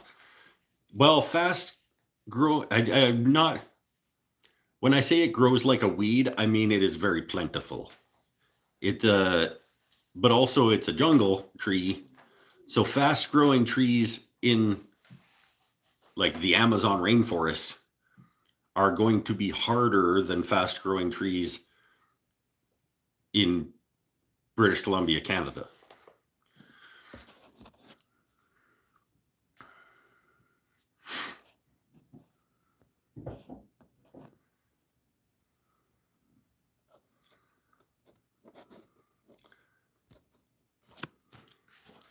So if you put a relatively thin piece of it in a laminated block to turn, does that lessen its difficulty? Well, it makes it more supported on either side of it when you're working with it. So yes, I suppose most of the time, if I'm turning Purple Heart, I don't think I've ever turned it as a bowl. I don't think I've ever turned a bowl of Purple Heart. So I've always turned spindle style with Purple Heart. So you're cutting across the grain instead of into. And most of the time when I use it, it's either a pen. I've made a lot of Purple Heart pens, or in strips in bottle stoppers and other things. But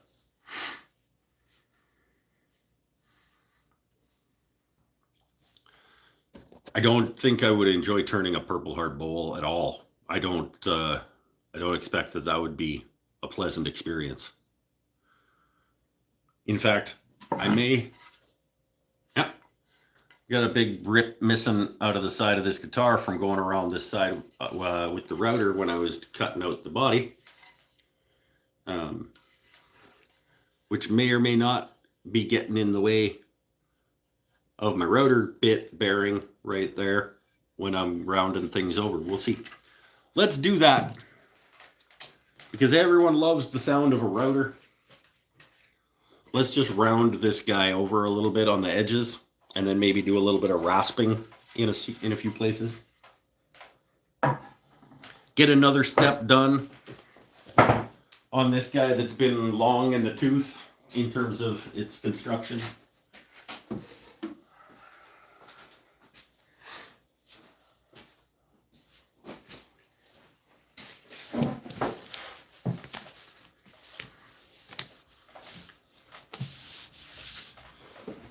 That mark is character. I mean, it's something. I think I'm probably gonna end up like shaving through it when I shape the body. I'll start that round over way down there.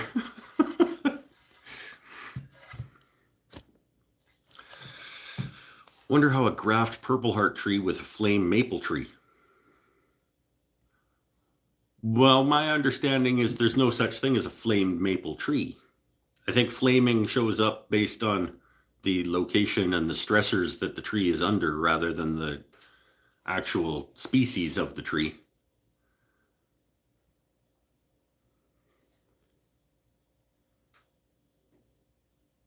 But if you were growing trees in a space where they produced a lot of flaming and grafted some purple heart to it, I don't know that it would grow. I don't think maple trees and purple heart trees would grow in the same soil, like equally well.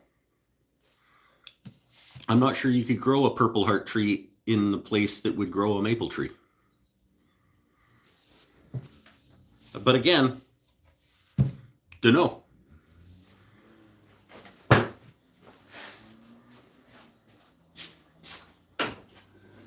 One of these and one of these and one of these. And some goggles. I'm sure you're right. Don't be sure that I'm right. I'm not even sure that I'm right. This makes me more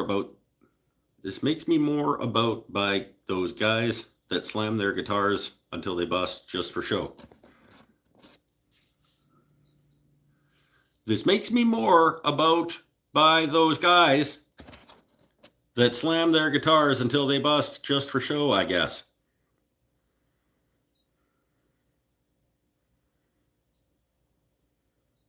Gretchen?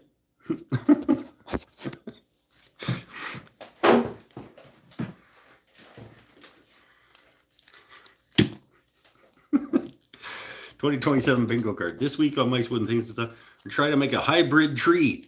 We're gonna plant a purple heart tree in my yard. And then when it gets a little bit older, we're gonna graft some flamey maple to it. Or the other way around. I don't know. Doesn't matter. I'm not gonna do it. So all right. Goggles. I got my ears. I got my, I don't know what round over this is. My that much round over.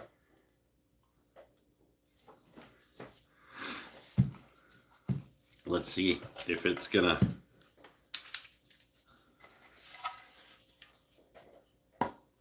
Aha! It's under. The bearing is under the rip. So that's good.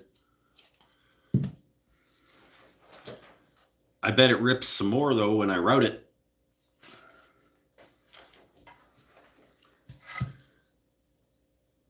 We'll find out.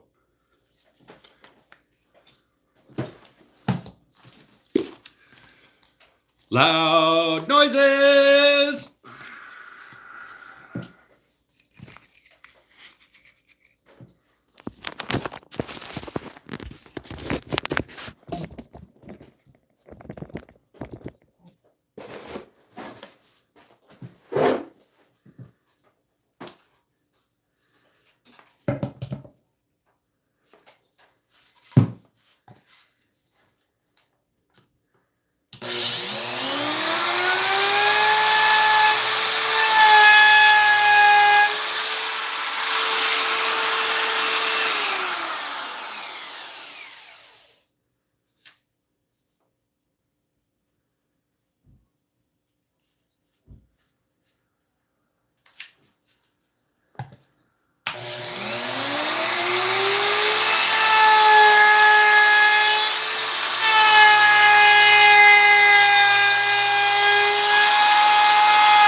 Okay.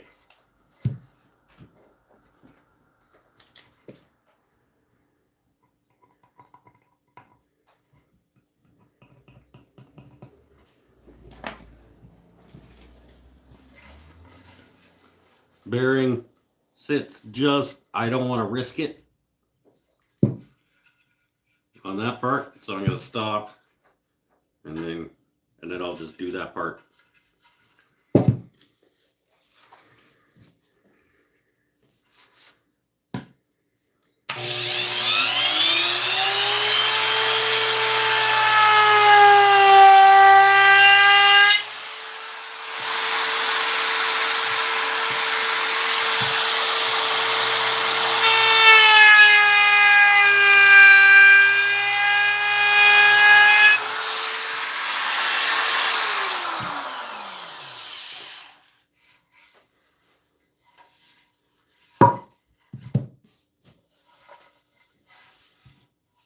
Roundy.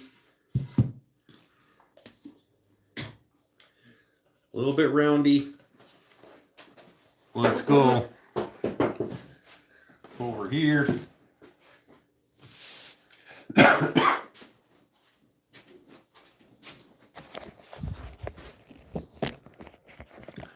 Do a little bit of raspy rasp.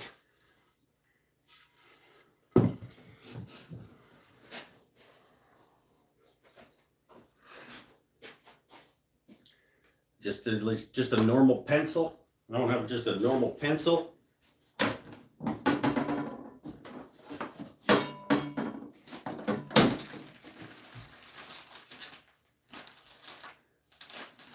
That's sharp.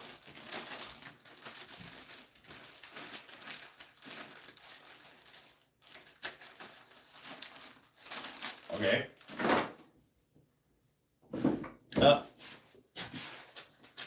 It's not sharp, but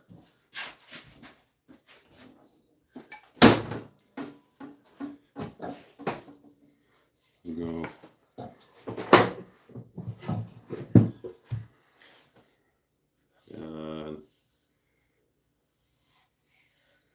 Swoop that down a little more there, and then up a little more there.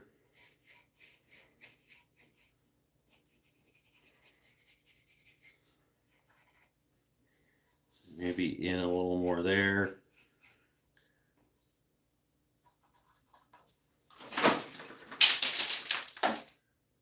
That wasn't like all of my pencils and pens and stuff spilling out of my cabinet.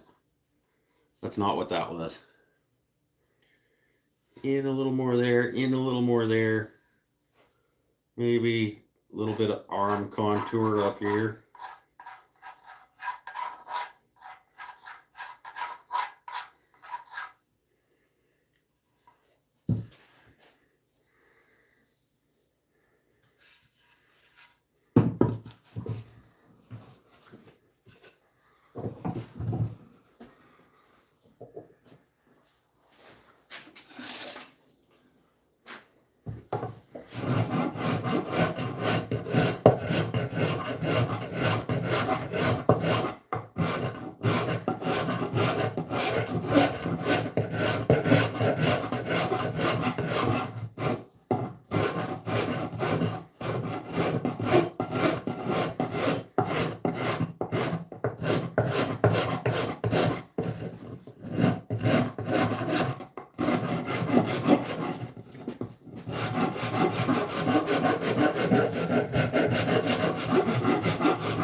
Make it another guitar. Because why not make another guitar?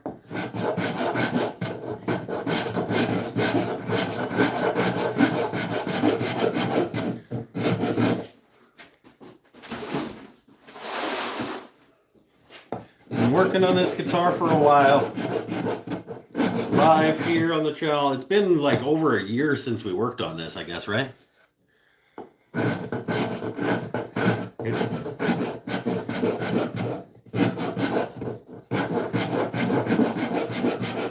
Maybe not. Maybe not over a year, but a while, for sure.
I do very much like this rasp.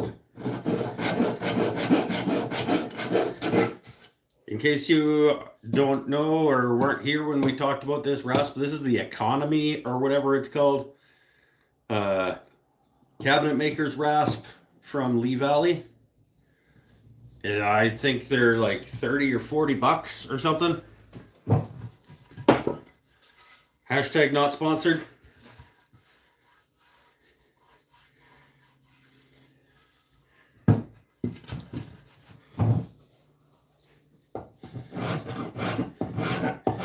But they probably should think about it because I talk about them a lot. I'll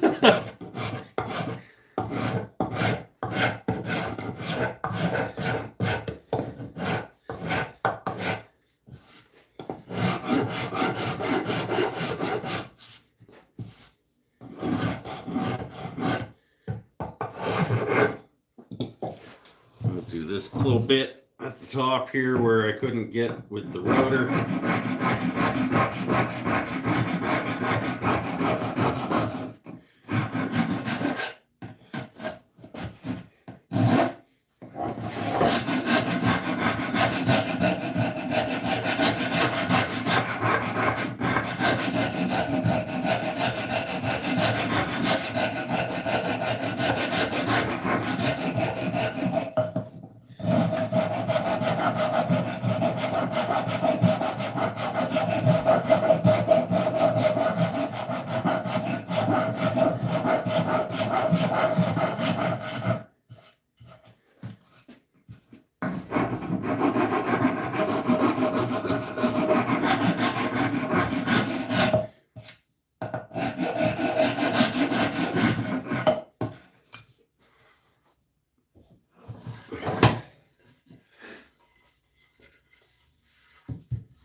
You gotta drill a hole in through there to down in here.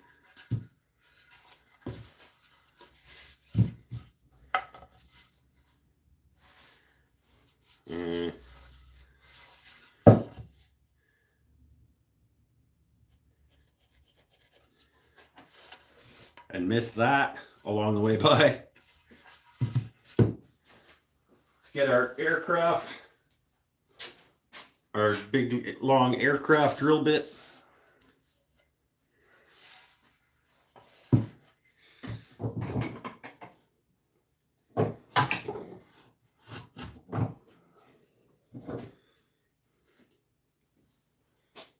Go in like that.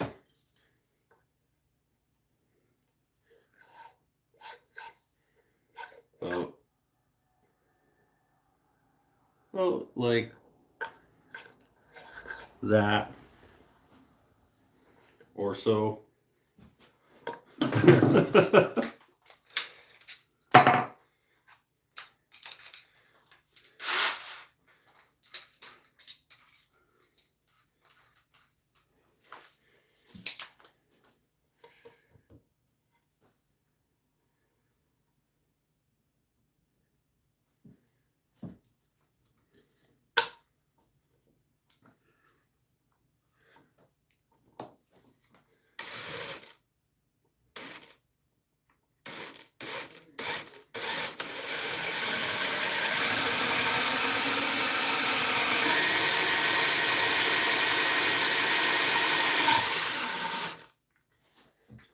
Hey!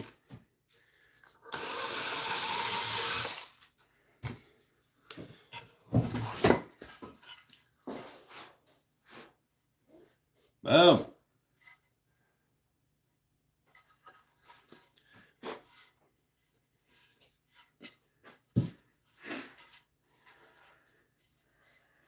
Right through there.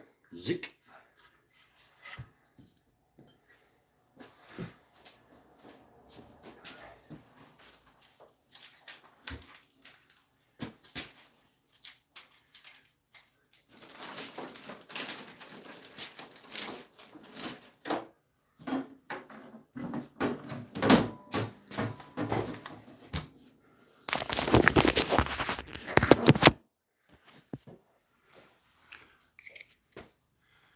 No. You guys don't trust me at all, do you? You guys have no trust.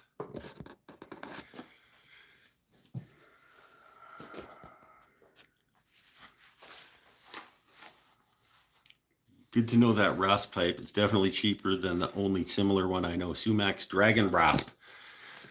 One day I will probably invest in an Auriou, A-U-R-I-O-U, or a Liognier, hand-stitched rasp, cabinet maker's rasp like this. But they are 4 times at least. They are in the at least bottom half of the $100 range. And I want to say this guy was like 30 or 40 Canadian dollars. And it does a good job. So obviously I'm gonna need to clean this up with some sanding and things, because it doesn't leave a great surface.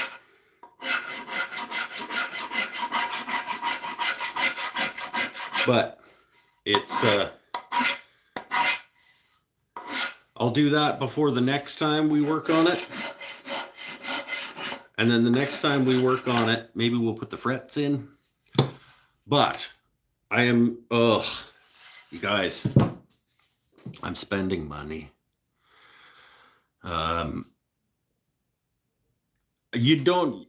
is stupid and I don't want to have any. So I am going to buy, I'm buying a fret press.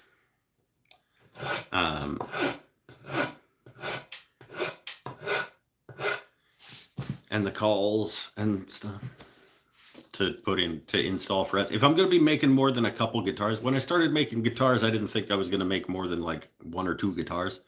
Turns out that I'm going to make guitars like more often than I thought I was going to. So I got to buy some gear. I got to buy a fret press and some files and stuff. So I'm not going to do the frets in this one until I get that, but what you need is a Farrier rasp. What you need is this does lots of work.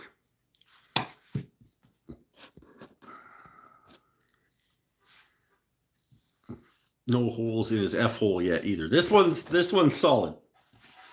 This, because it's smallish, it's a little small, so it's not stupid heavy, which is why I just made it a full solid body.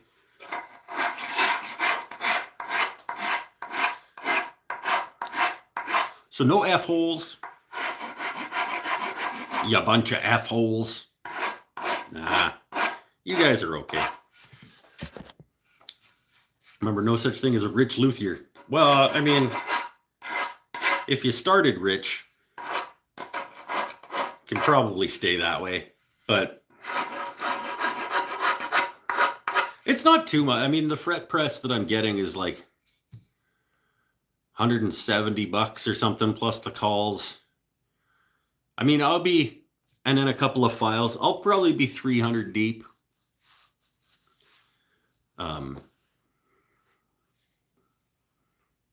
Maybe 400 deep.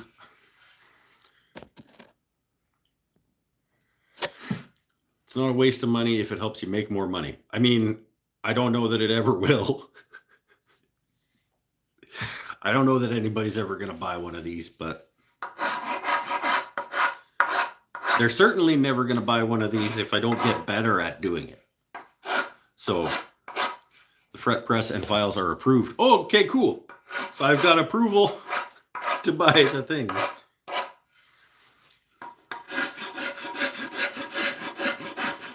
I'll keep fiddling away on this between now and the next time, but like it's pretty close to, like, we got a little bonus scoop down in here, and then a sort of a little bit of an arm, but not a ton. I don't want a bunch, just a little edged off there, and then a normal round over for bits of it, and a little extra there.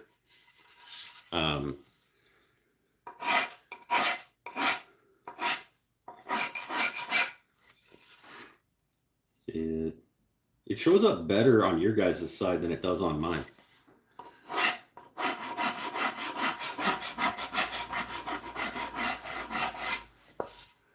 Just got to keep looking at it in the...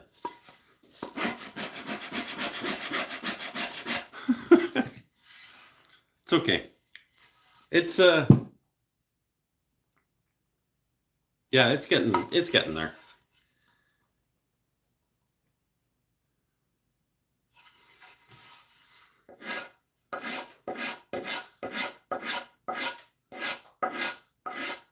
Little extra in there and in here.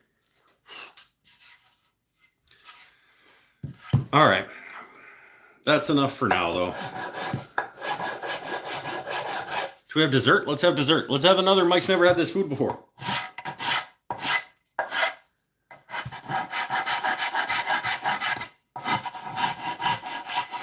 For dessert, I'm having another Mike's Never Had This Food Before. Just tell my wife to look at the price of golf clubs, green fees, and memberships whenever I buy a new tool. Yeah, man, I miss golf quite a lot, actually.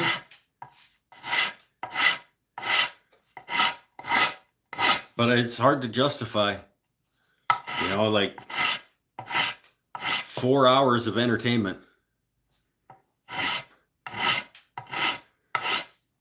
And entertainment is an interesting term for golf. Okay, enough.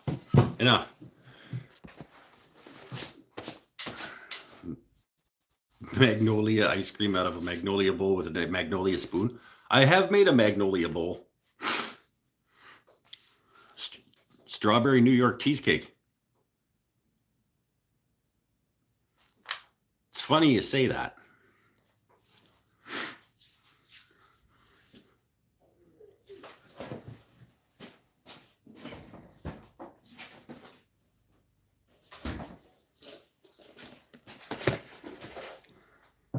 It's funny you say that. This is not the Mike's never had this food before portion.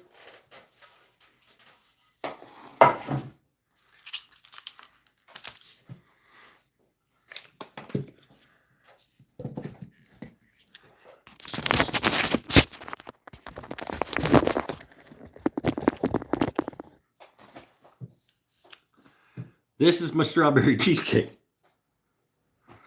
This is my New York style strawberry cheesecake.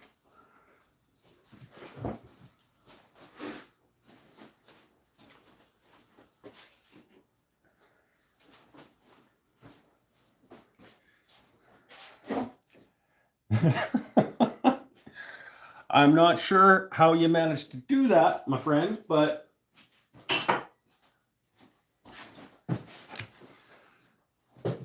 so this is my strawberry. It's like the store-bought.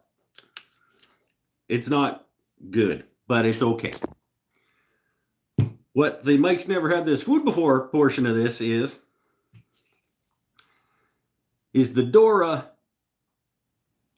strawberry coulis that I have never tried. Then I'm going to try a little drizzle. See, it's probably got, yep. Let's just give it a little.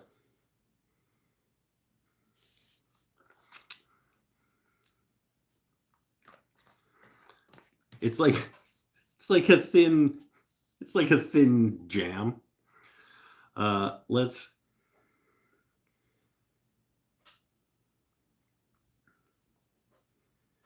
I shouldn't be doing this on my router mat here. That's more than it needed to be, for sure. Come on. Come on.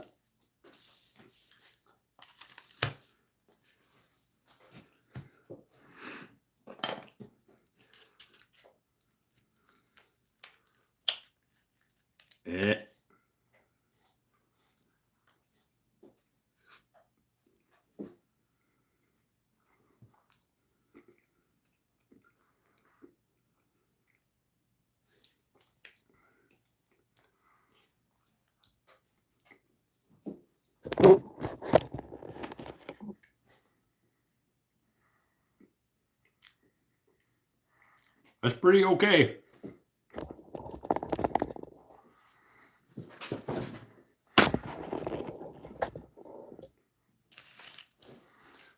That's pretty okay. It's like a thin jelly. But it's not stupid sweet. It just adds a little titch.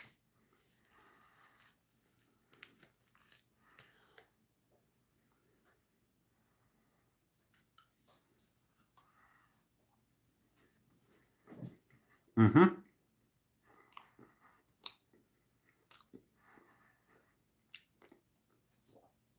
I don't know how much of this cheesecake I'm going to eat,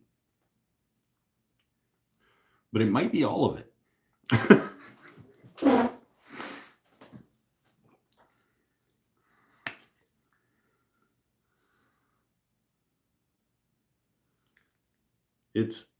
It's not thin, but it's not. I don't know if you guys are getting that.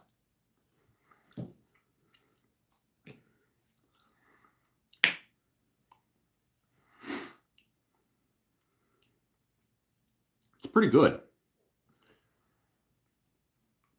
It's probably not very good for you. Let's check out the nutritional information. Sugars, in fact, sugar and brown sugar are the first two ingredients. then strawberries, water, pectin, natural flavor, citric acid, xanthine gum. Everybody loves a little xanthine gum. Potassium sorbate, and some red. Some Allura Red. Gotta love that. Pretty okay. I'm enjoying it. But I mean, it's also cheesecake. So like, kind of hard to,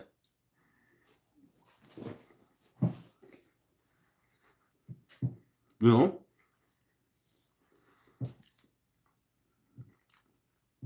like a sugar strawberry drizzle on a cheesecake. Like, where are you gonna? I mean, no, don't do that. Like, really? You know what I mean?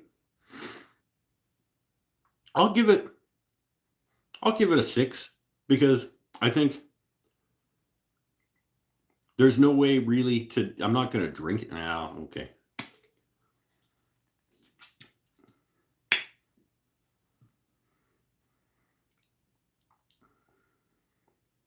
Yeah, it's just like a thin strawberry jelly.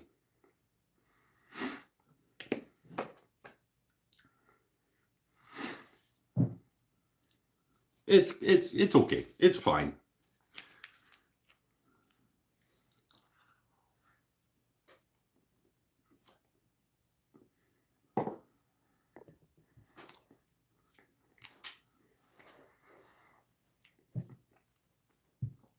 I guess 24 grams of sugar per teaspoon.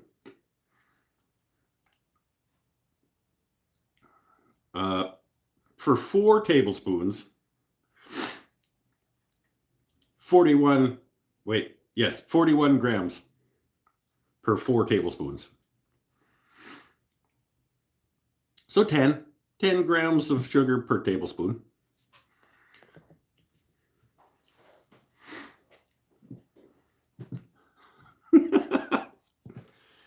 But it's pretty good. And you're not going to drink it. Well, and you're not going to eat a whole cheesecake in a sitting covered in it. Are you? Maybe.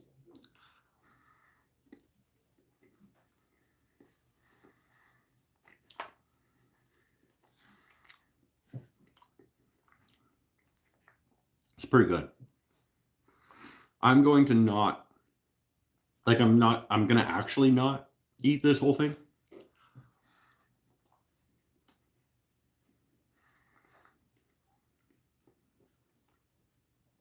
Oh, one more bite.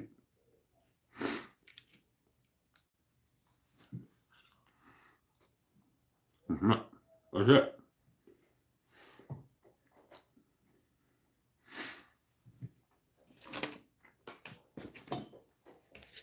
It's going away.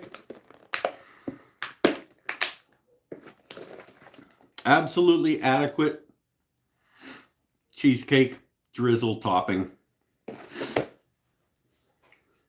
The Dora strawberry coulis. Absolutely adequate. It's going in the fridge. I'm not pulling it out again until at least 7 minutes after we're done tonight streaming. Okay?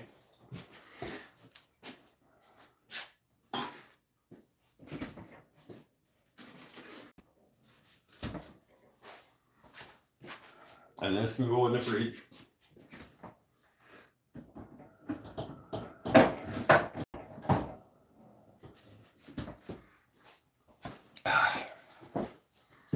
Put you back on the charge. He'll be standing 1 second, then he'll disappear for 45. No, that's enough. There was 2 giant sandwiches. I mean, I absolutely would annihilate that entire cheesecake most of the time. But after those 2 pretty big sandwiches, I don't have it in me. I just don't.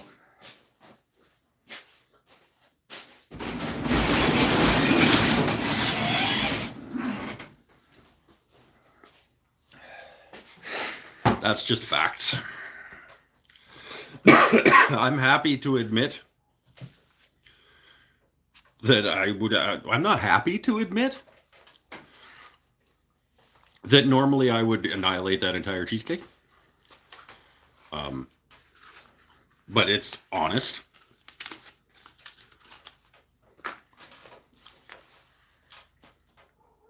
I get those cheesecakes. I don't know if not infrequently, but not one a month,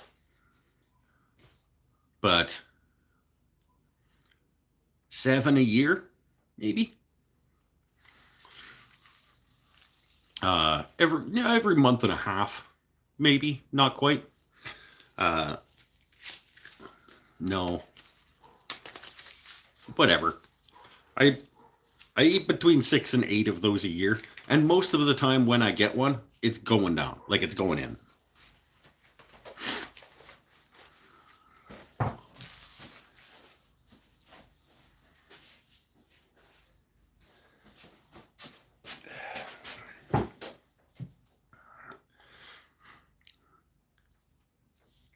I swear I didn't have another bite. It's in the fridge. You guys hear the fridge open?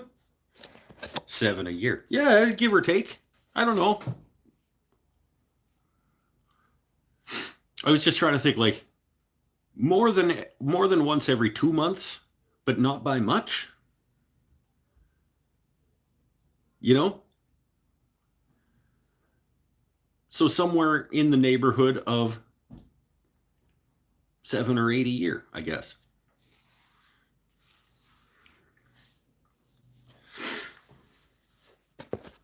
And sometimes, not most of the time, but sometimes, I share them with somebody.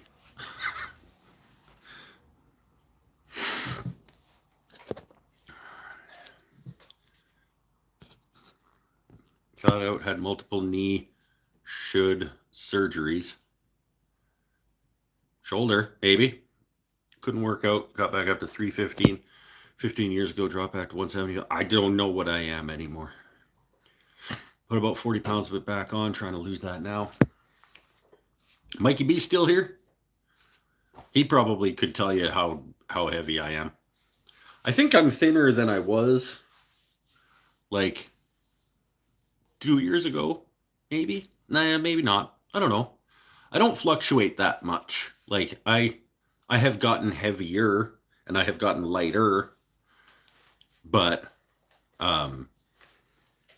I'd say I'm down a little bit below my sort of average over the last decade.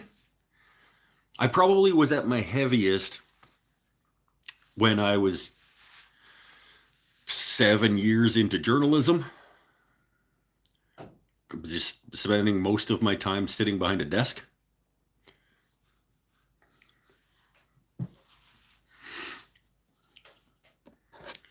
Why would Mikey B know? Does he make you get on a scale? No, but he sees me in person and could compare me to him, and he knows what he weighs, and he is better at keeping track of things. He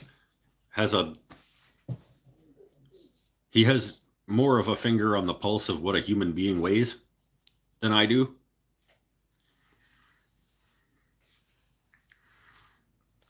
Like I asked him a little while ago and he like had a number. I don't know if it's right, but he was like, I weigh this much, so you're probably about this much.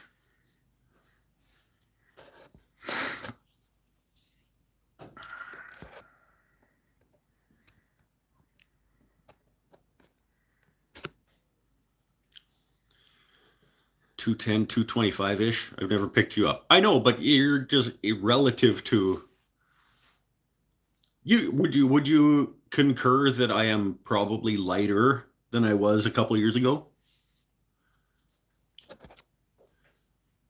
And I don't even know if 225 is a lot. Like, is that? I feel like it's not that bad. Like, I don't feel obese. I'm not in the best shape of my life.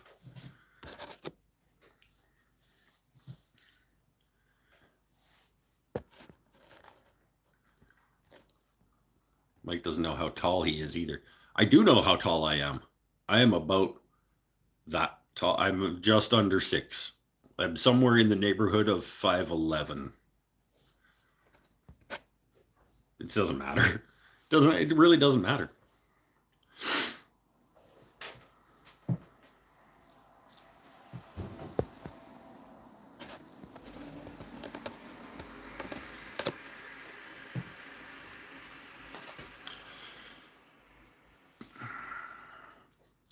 The more I look into it, the more weightlifting is being seen as necessary to age well. I think aging well is a relative term, though, isn't it? I think I would rather age. I don't know. I'm gonna age how I'm gonna age. You're gonna age how you're gonna age. That's not how I want to spend my time while I'm on this planet.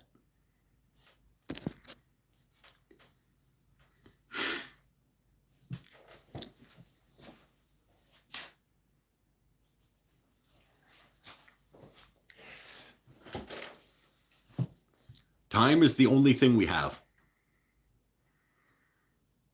And I am not going to spend it in a gym. I can do enough things not like working out that are physical enough to keep me from degrading as much as I think I maybe can, having more fun doing it.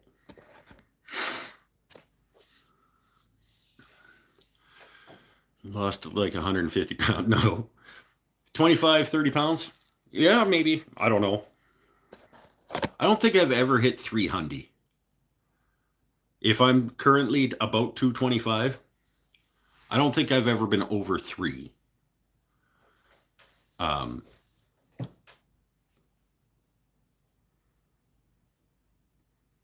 maybe have been a little bit lighter than this when I was in food and bev and I was walking all day, every day for a living.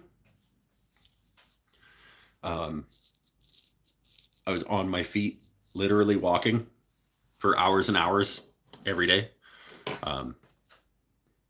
But it's been 15 years since that, so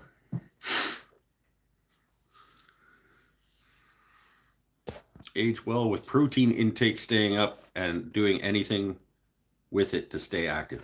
I mean, I move enough. I think I move enough to burn enough calories, and I don't know. Who knows? There's literally no science to say what's healthy and what isn't. Like there's no science that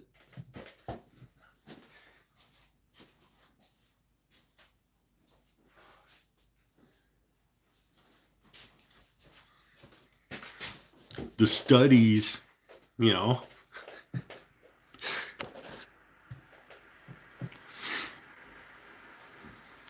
As if my liver cirrhosis doesn't progress. Yeah, my organs don't like what I've done to them, for sure. For sure. Not sure about weightlifting, but maintaining muscle strength is absolutely necessary.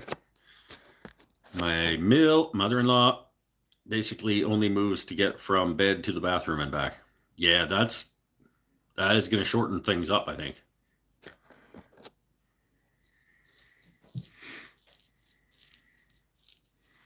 My studies say Mike just snuck another piece. Just kidding. Nope. Told you. I'm gonna do my damnedest not to go back at it tonight. Even after the show, I'm gonna go inside. I'm gonna go to bed. Maybe. No, I am. I'm pretty tired. In 2010, I was 510 pounds. That's a big boy. 5'10" is big.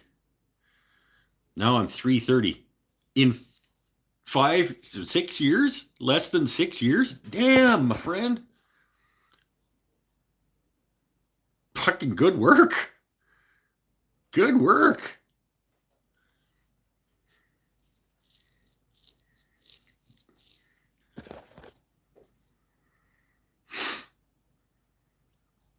He's going to take the cheesecake to bed with him. Yeah, no, I'm going to try not to.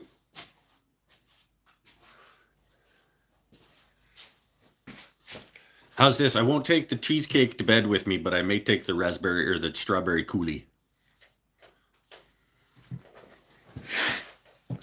No. No.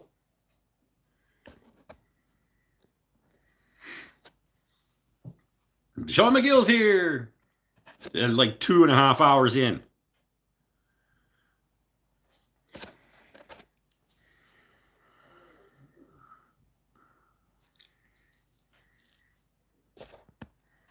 My organs don't like me first, so that's their problem. That is their problem. I mean, fuck them, right? Like, what have they ever done for you? Anyway, right? I think my mother-in-law will outlive me, maybe because I'll be carrying her to the bathroom and have a heart attack. Well, yeah, until you get those separate houses we were talking about.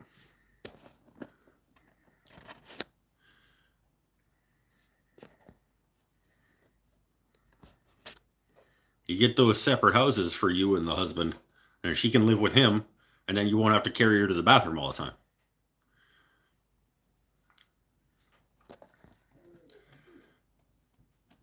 I was a bad friending. That's right, Sean. At least you know.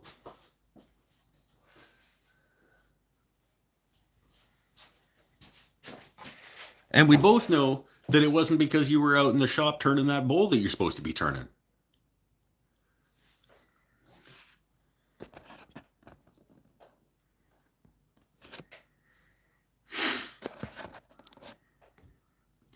Makes it hard to get under cars and under dashboards. Yeah, I bet. More Rick Jim, less carrot. Yeah, the little shack in between the two houses for Rick Jimin. And you meet every Thursday afternoon or whatever. You know, you guys set your own schedule. I'm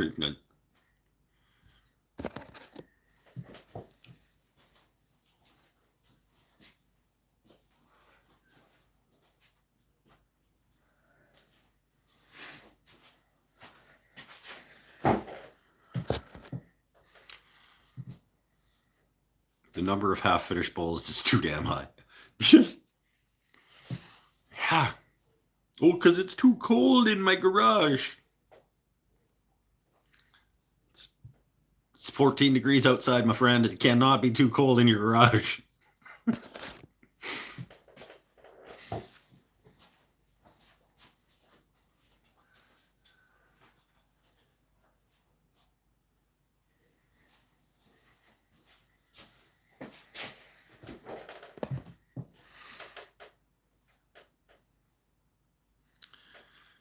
I'd look into a rollator walker for mobility for her. Rollator walker. Got a $700 electricity bill? How?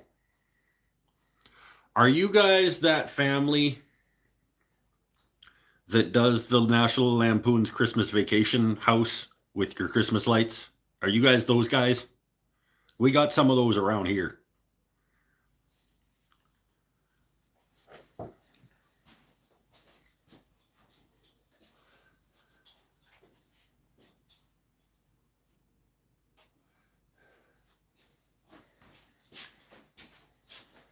And nowadays, like the Christmas decorations, they got fans and stuff in. They're all like, they got inflatables that have fans going and shit all the time. And so, like, I can imagine that some of these people are paying a little bit too much to have Christmas.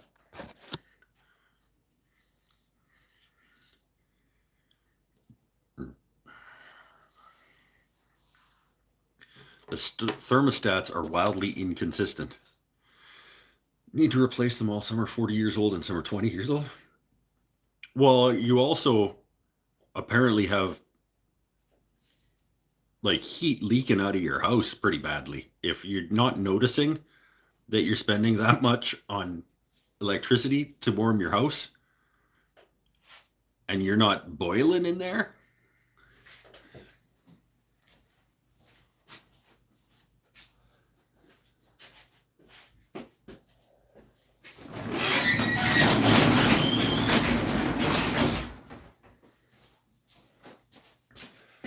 Like you got baseboard heaters in the attic or something that are running. That's insane.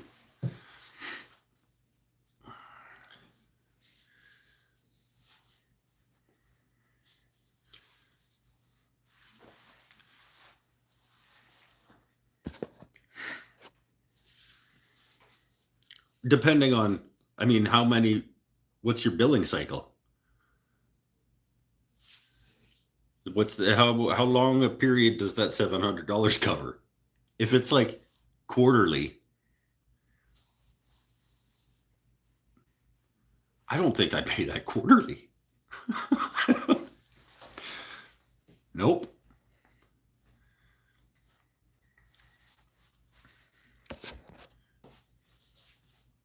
$2 months, $700. Nope. I think you left your lathe running. Just walked out of the shop and it was spinning at top speed.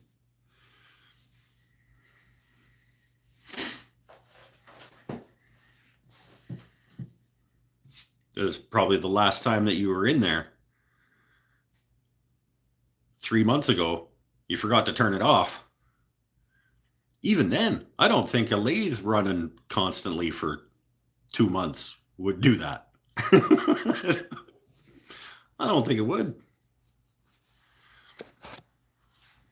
That's all right. You'll get it figured out. You gotta just sell the bike.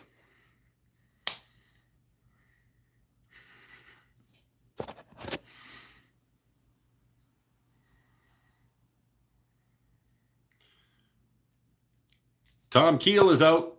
All right, later, my friend. I did turn it up to what I thought was 20 in December. That's when there was a big jump. That's still, that's too much. That's too many dollars. Long story, but it is hadn't promised. It is hadn't. Here she goes. She's using the Gretchen words. It is hadn't promised my dying father-in-law that she would be taken care of, she wouldn't be here, and she wouldn't live as long. Oh, that wasn't that bad. And that's nice. Father-in-law was a good man. Okay. But she's shit. Father-in-law was great. This one, though.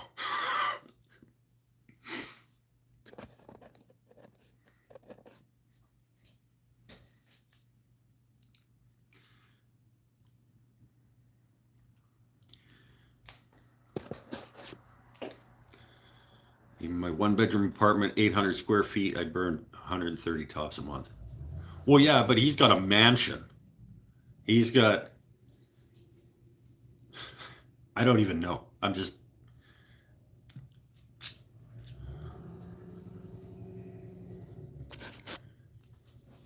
going to put electric ones in when you need 15 HV thermostats. That isn't cheap. They're taken care of. Yeah, I told my father-in-law she'd be taken care of.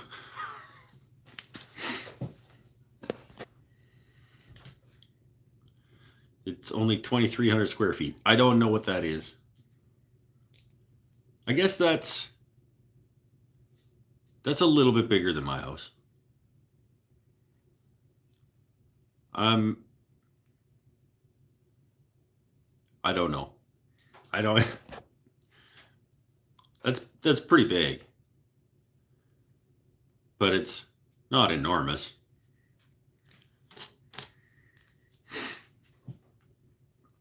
That's, I would say, a third again the size of my house. I'm at about 18, I think. Maybe. I don't know.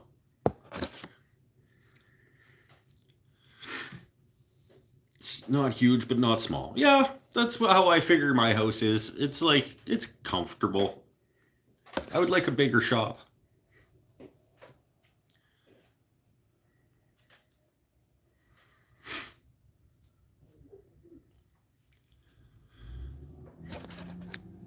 My home's $1,385 with a 450 square foot garage. One car garage is about 240. Yeah. And then I'm about 900 per floor, I think, including the garage. Am I? Maybe not. The garage is about, yeah, probably.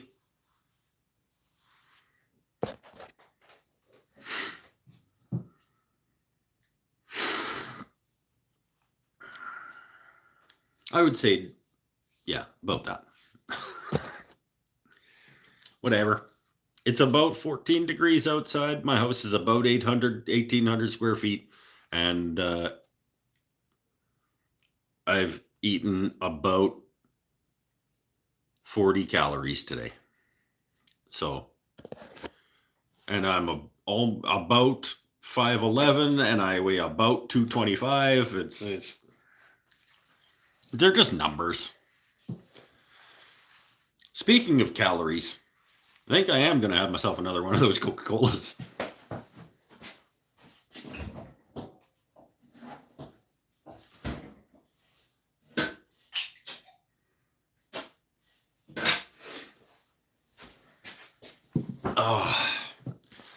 Oh, geez, we're getting up on the bottom end of 3 hours here.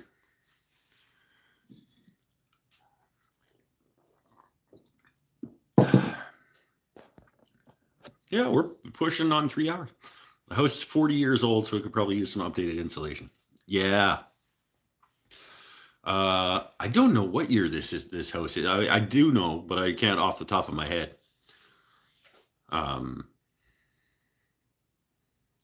It's not 40. Maybe it is 30, over 30. Yeah, new windows. I could use new windows and probably, yeah, doesn't matter. It is what it is. Did he sneak another cheesecake? Nope. Just probably equally bad for me.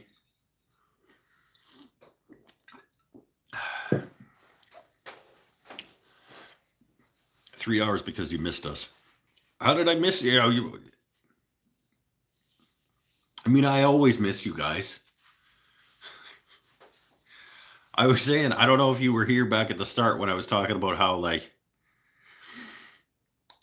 disappointingly great I felt not making a video this week. Like, it made me, I was concerned about how happy it made me to not be putting out a video this week. Like, kind of like, uh-oh, you should not be as happy as you are about not having to make a video this week.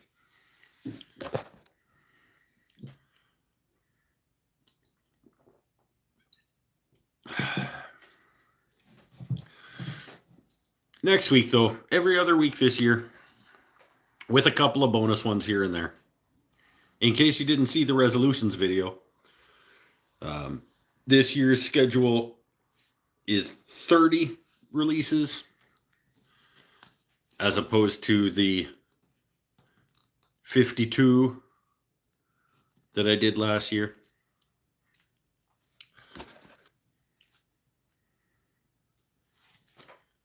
Because it was too much. I'm going to go to every other week and then a random 6 intermediate ones. Intermediate? Yeah, okay.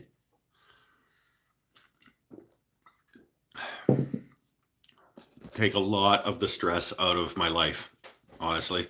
Not having to every week figure out what it's going to be and then do it. Hey, old guys in here. Hey! What's something I should do for my 40th coming up? Don't say see a doctor.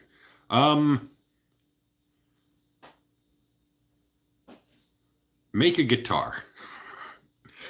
No, what's something you should do for your 40th birthday? Well, it's not bowling.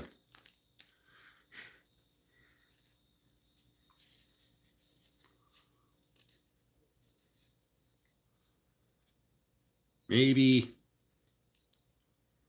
making videos is a lot of work, especially since you aren't being paid for them. Yeah, I mean, I am, just not very much.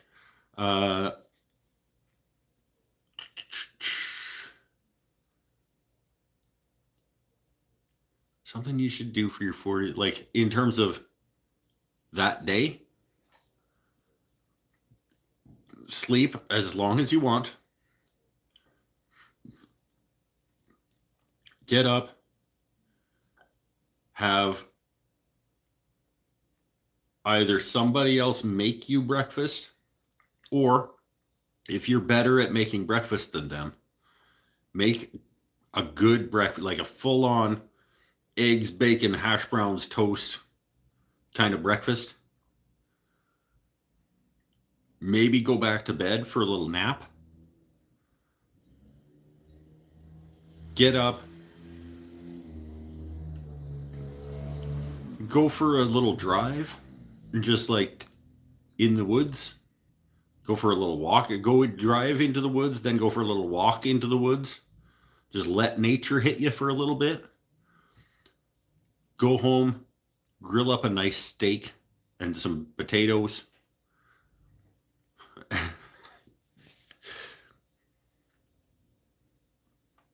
And watch Lord of the Rings.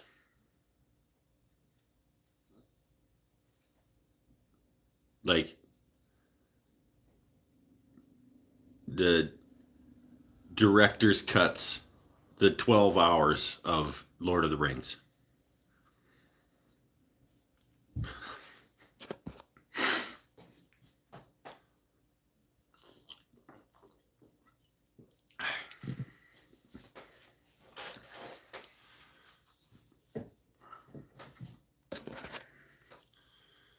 If I eat more cheesecake.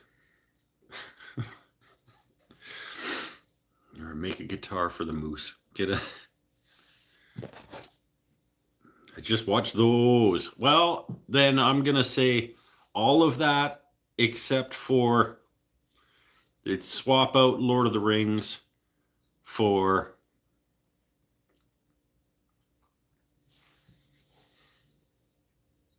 I mean, that would be too much to end the day with anyway.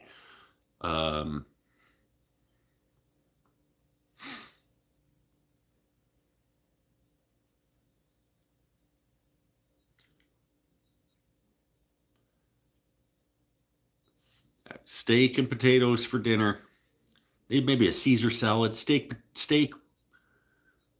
roasted potatoes, Caesar salad, garlic toast. And then The Shawshank Redemption. Nice hour 45. Just well crafted, good filmmaking. Just a good film.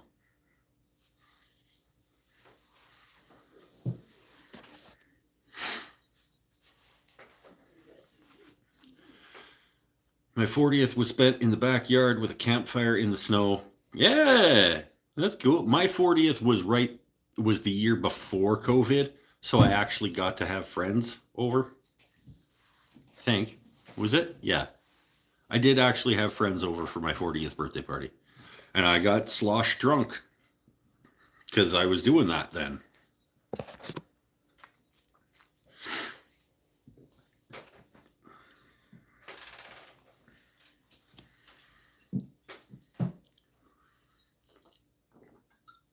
I think the most important thing, though, is that you do things that bring you joy. And you don't do things that don't do that. So, I mean, I could tell you all the things that I would do, but that might not be what you want. For me, it would be sleep as much as I want. A good hearty breakfast with eggs and bacon and hash browns and toast. Yep. Little bit of time in the woods, a good dinner, and a good movie.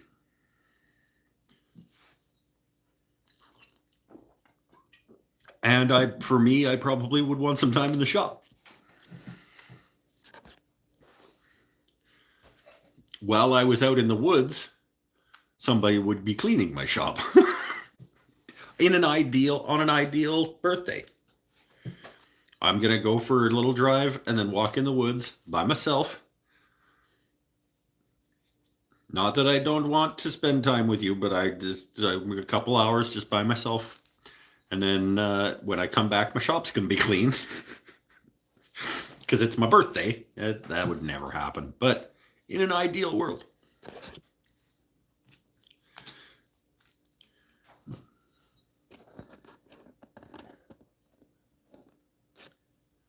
My 40th was a 3-day bender. I don't remember half of the places we went or the shenanigans. Were a lot of stories about some funny situations. Yeah, I bet. That was the year I bought a lathe as well. 2020? Sweet. Is that when you found this guy? Because that's a good year. I want to say it was about then, wasn't it? We'd known each other about COVID length, haven't we?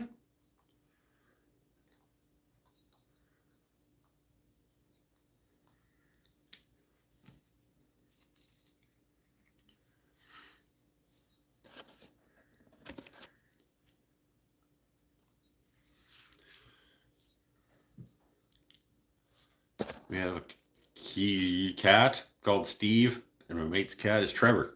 Steve and Trevor hanging out, getting hammered. I don't know. So when I found that guy on YouTube, because he was bored sitting in his house shopping for a lathe, and he saw this guy talking about a Laguna, and he went, you know what I should do? I should go buy a Rikon lathe.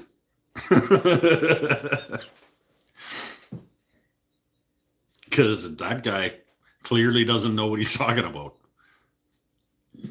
Tattoo sounds like a great idea. Sure. I mean, I thought you were saving money, but whatever, you know.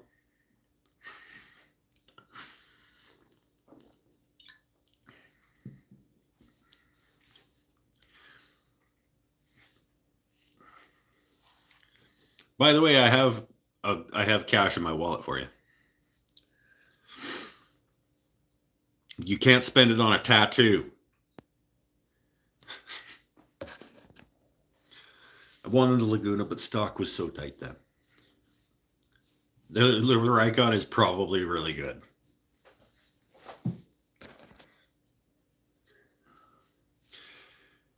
Going to bed. Everyone have a great night. See you next week. Yeah, you too, man. I think we'll wrap it up at 3 hours. It's probably lots for tonight. I'm about finished my second Mexican Coke. And I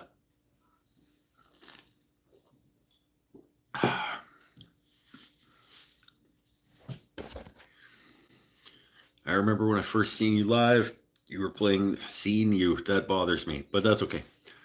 You were playing the acoustic guitar. Was I sober?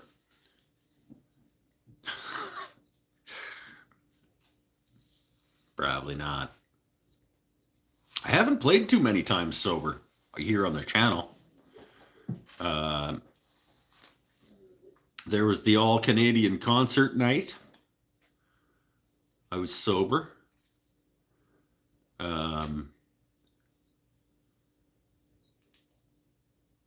But that might be the only time that I've played live. No, that can't be right. Maybe. Was I playing through an amp and a mic? Or was I just playing acoustically?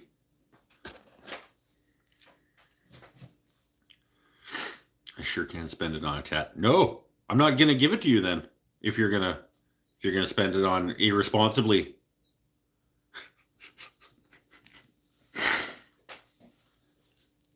Bye, Eric. Yes, I was very sober. Was I amplified? Because if If I was singing through a microphone, then I'm pretty sure I know what night that was.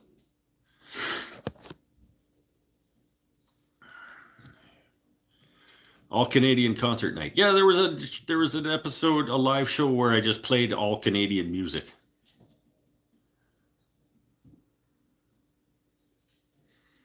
It was like original stuff. And I played some Matt Good and some Tragically Hip and some other things that I don't remember right now.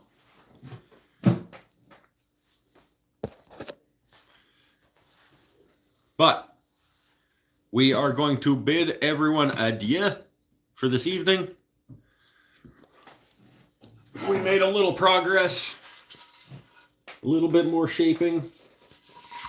This guy needs now some sanding. I'm going to do a little bit more shaping, but not much. And then I got to get my fret press in the mail. Gonna buy it for money. Oh, that's what I'll spend Mike's money on. If he's gonna be irresponsible with it, and I'm not gonna give it to him, and I'll be irresponsible with it. There we go. There we go.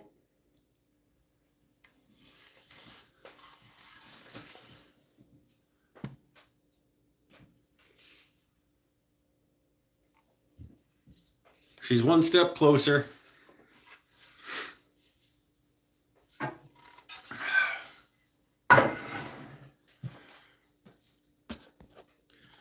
Tattoos aren't irresponsible. They are if I say so.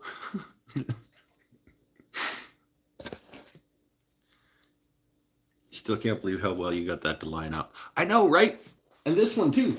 Like that one's good. And then this one, like they both do.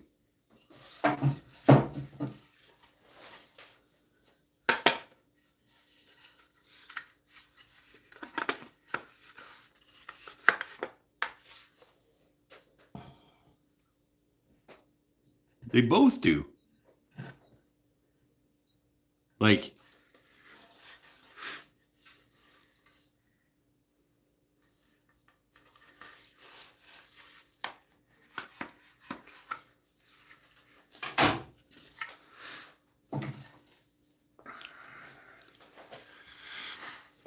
all right. Stay happy, stay healthy, stay safe, everybody. 3 hours is more than enough. It was a delicious sandwich. Had two Mike's never had this food before. Did some guitar work. That's a good night. And we will see you next week. Same time, same place. And I should think about what video next week is going to be. Pretty sure it'll be a tool talkie. A lot of people ask me about my bandsaw a lot. So I think maybe I'll talk about my bandsaw next week. Anyway, bye for now. All right.